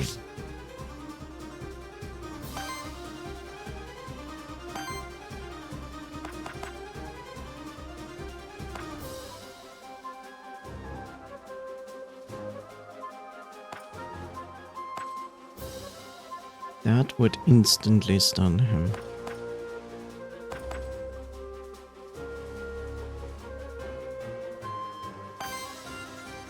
It would also take away my ability to heal. This could potentially be a mistake. Let's do it.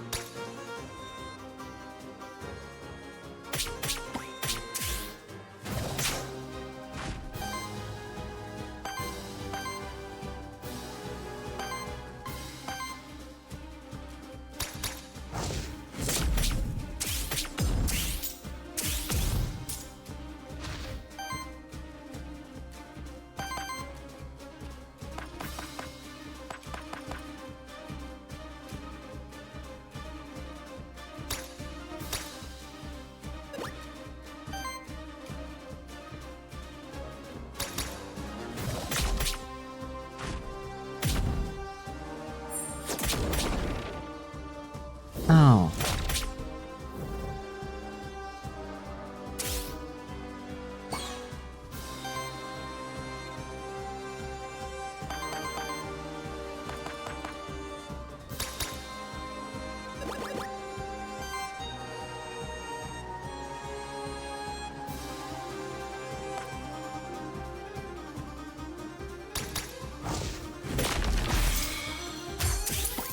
Okay, he's stunned. That means he can only do one action. I need desperately to heal.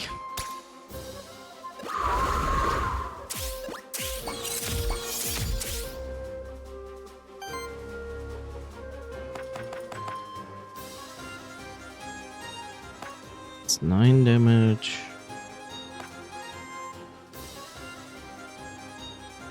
Probably should do that. This is probably my best bet.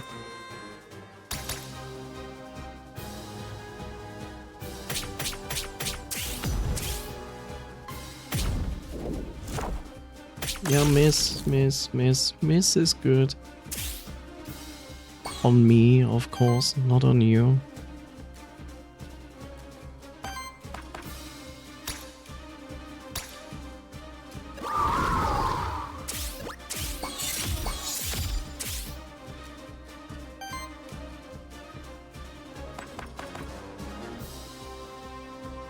One full 4. That is a lot of damage and I should do it.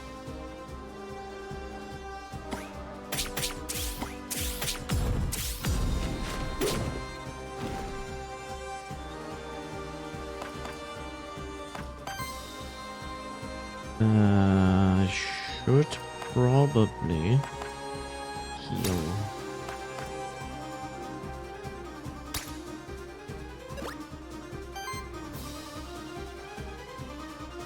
$34, $22, $20. Wow. Sure, why not?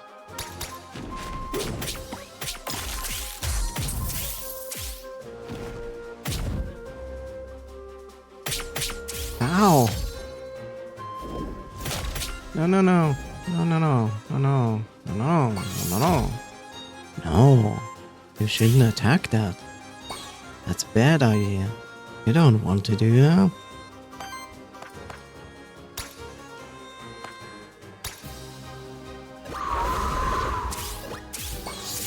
You know, you don't want to do that. That's a bad idea.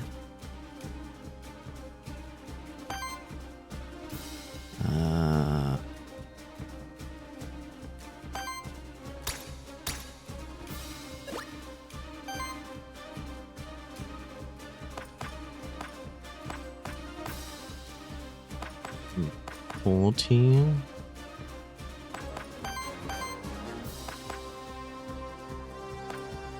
91, 63.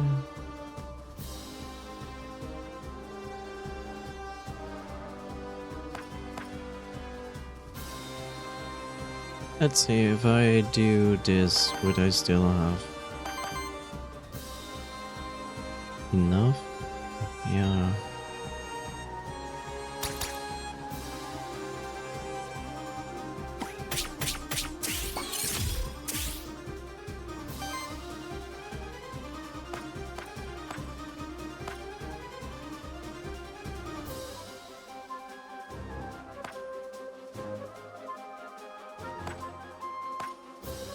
We do this instead.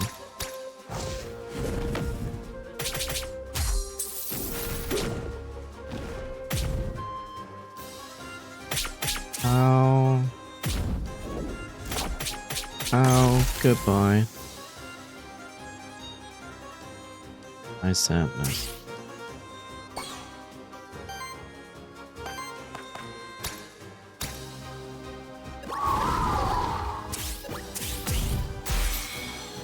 Okay, he's staggered. That is good. And he's dead. Couldn't he avoid killing my guy? This makes me sad. He was there for one run. For one stage, actually. No, multiple stages. This is probably the end of the demo. I wouldn't be surprised. Oh look, it's the big evil guy. And he looks suspiciously like the merchant.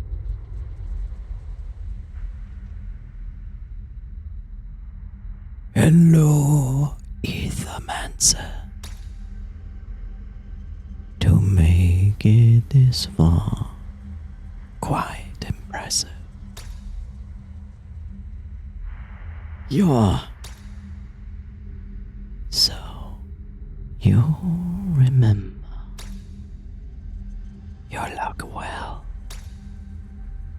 Have you enjoyed your life? Your freedom? Us? We could never imagine to complain. We take it your surprise has robbed you of your speed. Who could say? You hear them?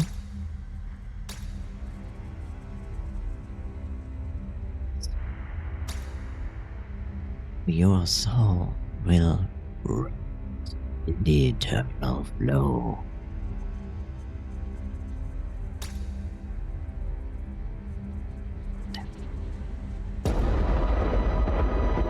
No, the end boss. And thank you, the end of the demo, because I was like, holy shit. I don't want to fight that, right, meow? Really good. Really good. What is this drawing? You made it! For now, despite all the challenges, you and your monsters have cleared the second biome. But you still ought to reach the holy city of Vigil. Thank you for playing Aethermancer at this early stage in development. We hope you enjoyed your adventure. This is just a taste of the game. There are a lot of improvements, more biomes, player classes, other features, and, of course, monsters on our roadmap. Your support along the way would mean a lot to us. Wishlisting the game on Steam helps us get more visibility and sends you a notification when Aethermancer releases. Also, you're more than welcome to share your thoughts with us on Discord or Steam. or just hang out with us and a community consisting of cool people, not biased. The Moire team. Yes, you can keep playing the demo, try out new teams and challenge yourself with the heroic difficulty. No.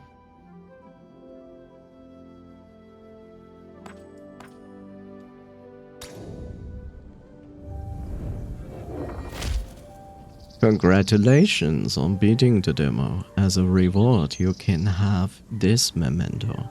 We hope you continue to enjoy Aethermancer and cry like a baby when you try out heroic mode. Yay. But it's nice they give you the memento of the monster you didn't choose in the beginning. Nice. Also, this is a section we haven't seen before.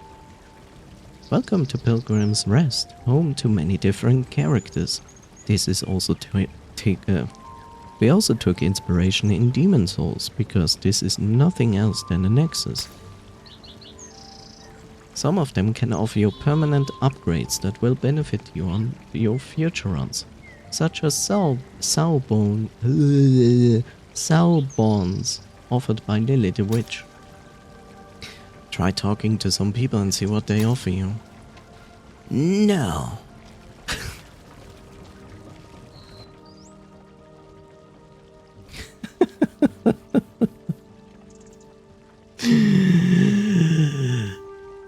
Another Aethermancer, huh? Seems like that down void attracts your kind like moths. Anyway, should mind my manners. Welcome to our humble village, the Pilgrim's Rest. Last stop before the fractured ruins. No place as civilized as our miles. I'm Gustavo, tavern innkeeper, judge, and mayor. Oh god, he's Judge Dredd. I am the law.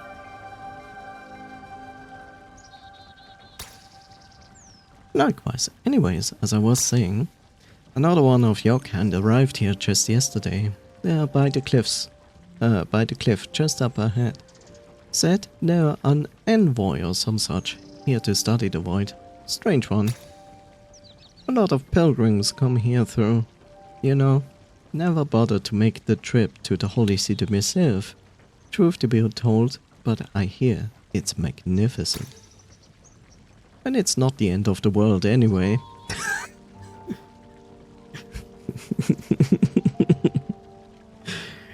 It's funny how they took this character and exactly applied the character traits of this animal to them.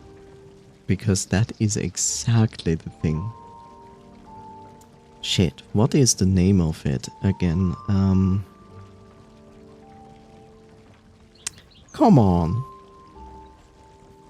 What was the name of this thing again? Loves water, hangs out, is chill. What was that? A South American thing? Ah, Jesus. Anybody? Anybody an idea? Come on. I should actually know, but holy shit. I forgot.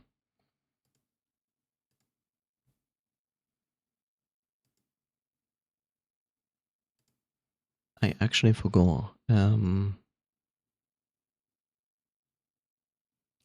Capybara. There it is. Capybara. Right. See, this is really funny because capybaras are exactly like that. They're like, end of the world? I don't care, I'm bathing. Capybaras are crazy because, like, they are literally like some godlike being. Because when you look at it, they basically go into waters where there are like tons of crocodiles. And they're just like chilling there. Heck, they actually take rides on crocodiles. Which is insane. Ain't never seen 2 Aethermancers in a single day, though. I'll try to behave. Just one more thing before you storm off. Did you find any ether crystals on your way here? Why do you ask?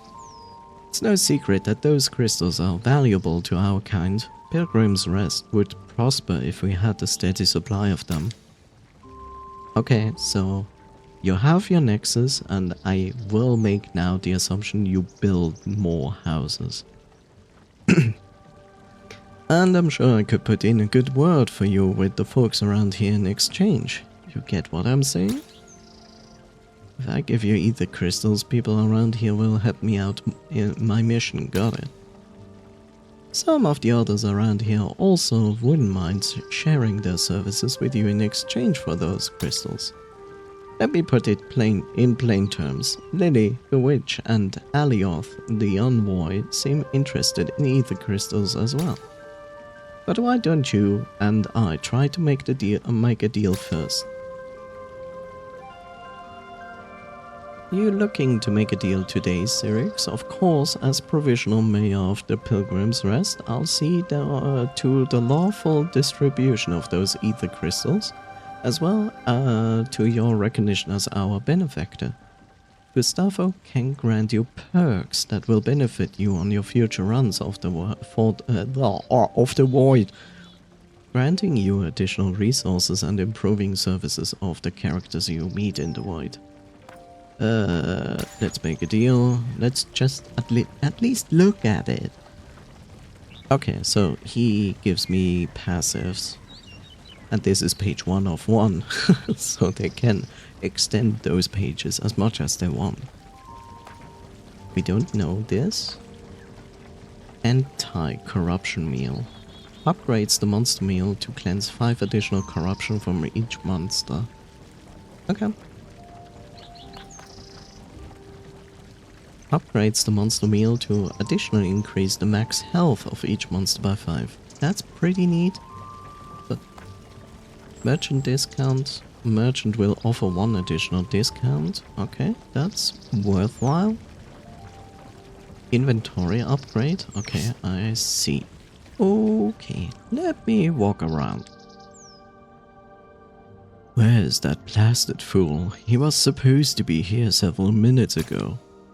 I suppose that's another bust for the Void Expedition. Okay, you don't really have anything to add. Oh, that's a nice effect. I like that. Look how the background. You have enough ether crystals to establish another soulbound with a new monster. Doing so will allow you to choose it after the start of your next run. Can establish another soul bond by speaking to Lily the Witch. Yeah, thank you. This is interesting and weird. You know, I know backgrounds are not easy. Let's look at it. So when I come in here, the strange part is it seems like it's down there. In other words, like that this mountain is... You know, look at it. Look, this here makes sense. This part makes sense. We are standing on a mountain, looking at the holy city. But when you come in, like here, it looks like it changes angles. Which is kind of funny. That's really kind of funny. But I understand, like really it's like angles, backgrounds are not easy to pull off. Absolutely forgivable. Ah, see, you have found your way here too. The void is truly treacherous, isn't it? I actually wasn't ordered to go inside, but nobody's ever made it to the council just by following orders. Now that you're here, I should mention it. I'm trained in Aethermancer enhancement. Oh, I take it you're unfamiliar with it? It is a rather recent development of form of magic. One of the benefits as a follower of Aquilius. Indeed, I hadn't know about this yet. By utilizing ether crystals, I'm able to enhance the capabilities of other Aethermancers and their monsters. I'm not sure if the council would approve of it, but we do share a common goal. So I will make my services available to you. Thank you, that is much appreciated. Alioth can grant you perks that will benefit you on your future runs in the void, enhancing your own powers and of your monsters. So, what are you doing? Death save. Once per run, if one of the Aethermancer's monsters would die, get saved from death and set to 25% health, rounded up. That is a really nice ability. Improves the Aethermancer's monster flask to hold 4 charges instead of 3. Heal 20 instead of 15. Start each run with 1 additional monster soul. Skill reroll start. Monsters gain 10% bonus to total worthiness gained after each fight, rounded up. All of those are nice. So they give you a lot of options to do some permanent upgrades.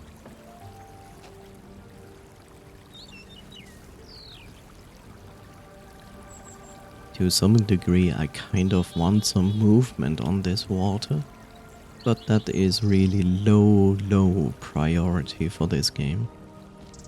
It is not only a visual thing. Interesting, we cannot go in here.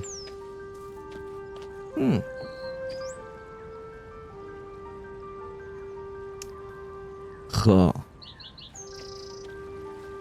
And now we are going over the bridge. Look at this. Ridiculous. Lily. So, how do you like the Pilgrim's Rest? Cozy, isn't it? It's beautiful.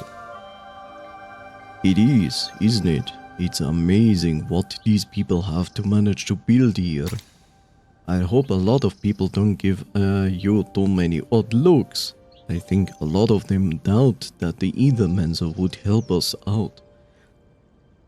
You know, I also wish I had built in a 2-minute counter, and maybe I did, and I don't know. I will see. I don't blame them for being skeptical. Terastai hasn't treated your people kindly in the past. That is why this place is special. I didn't grow up here, but it feels like a home to me. Anyway, let's not dwell on that. You remember what I told you about my special ability, right? You mean soul-bounding, right? Exactly. Soul-bounding ensures that you are always have your most trusted monster at your side when you need them. It's interesting that this didn't trigger my notification sound. Anyway, I just need some ether crystals to perform my magic. How about it, Siriux? Weird.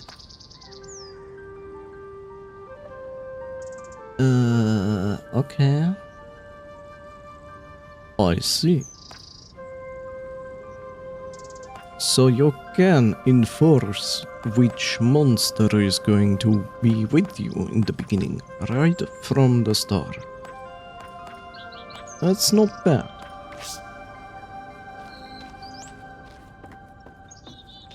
Anything else? Also 2 minutes are past. Okay, I see. Good.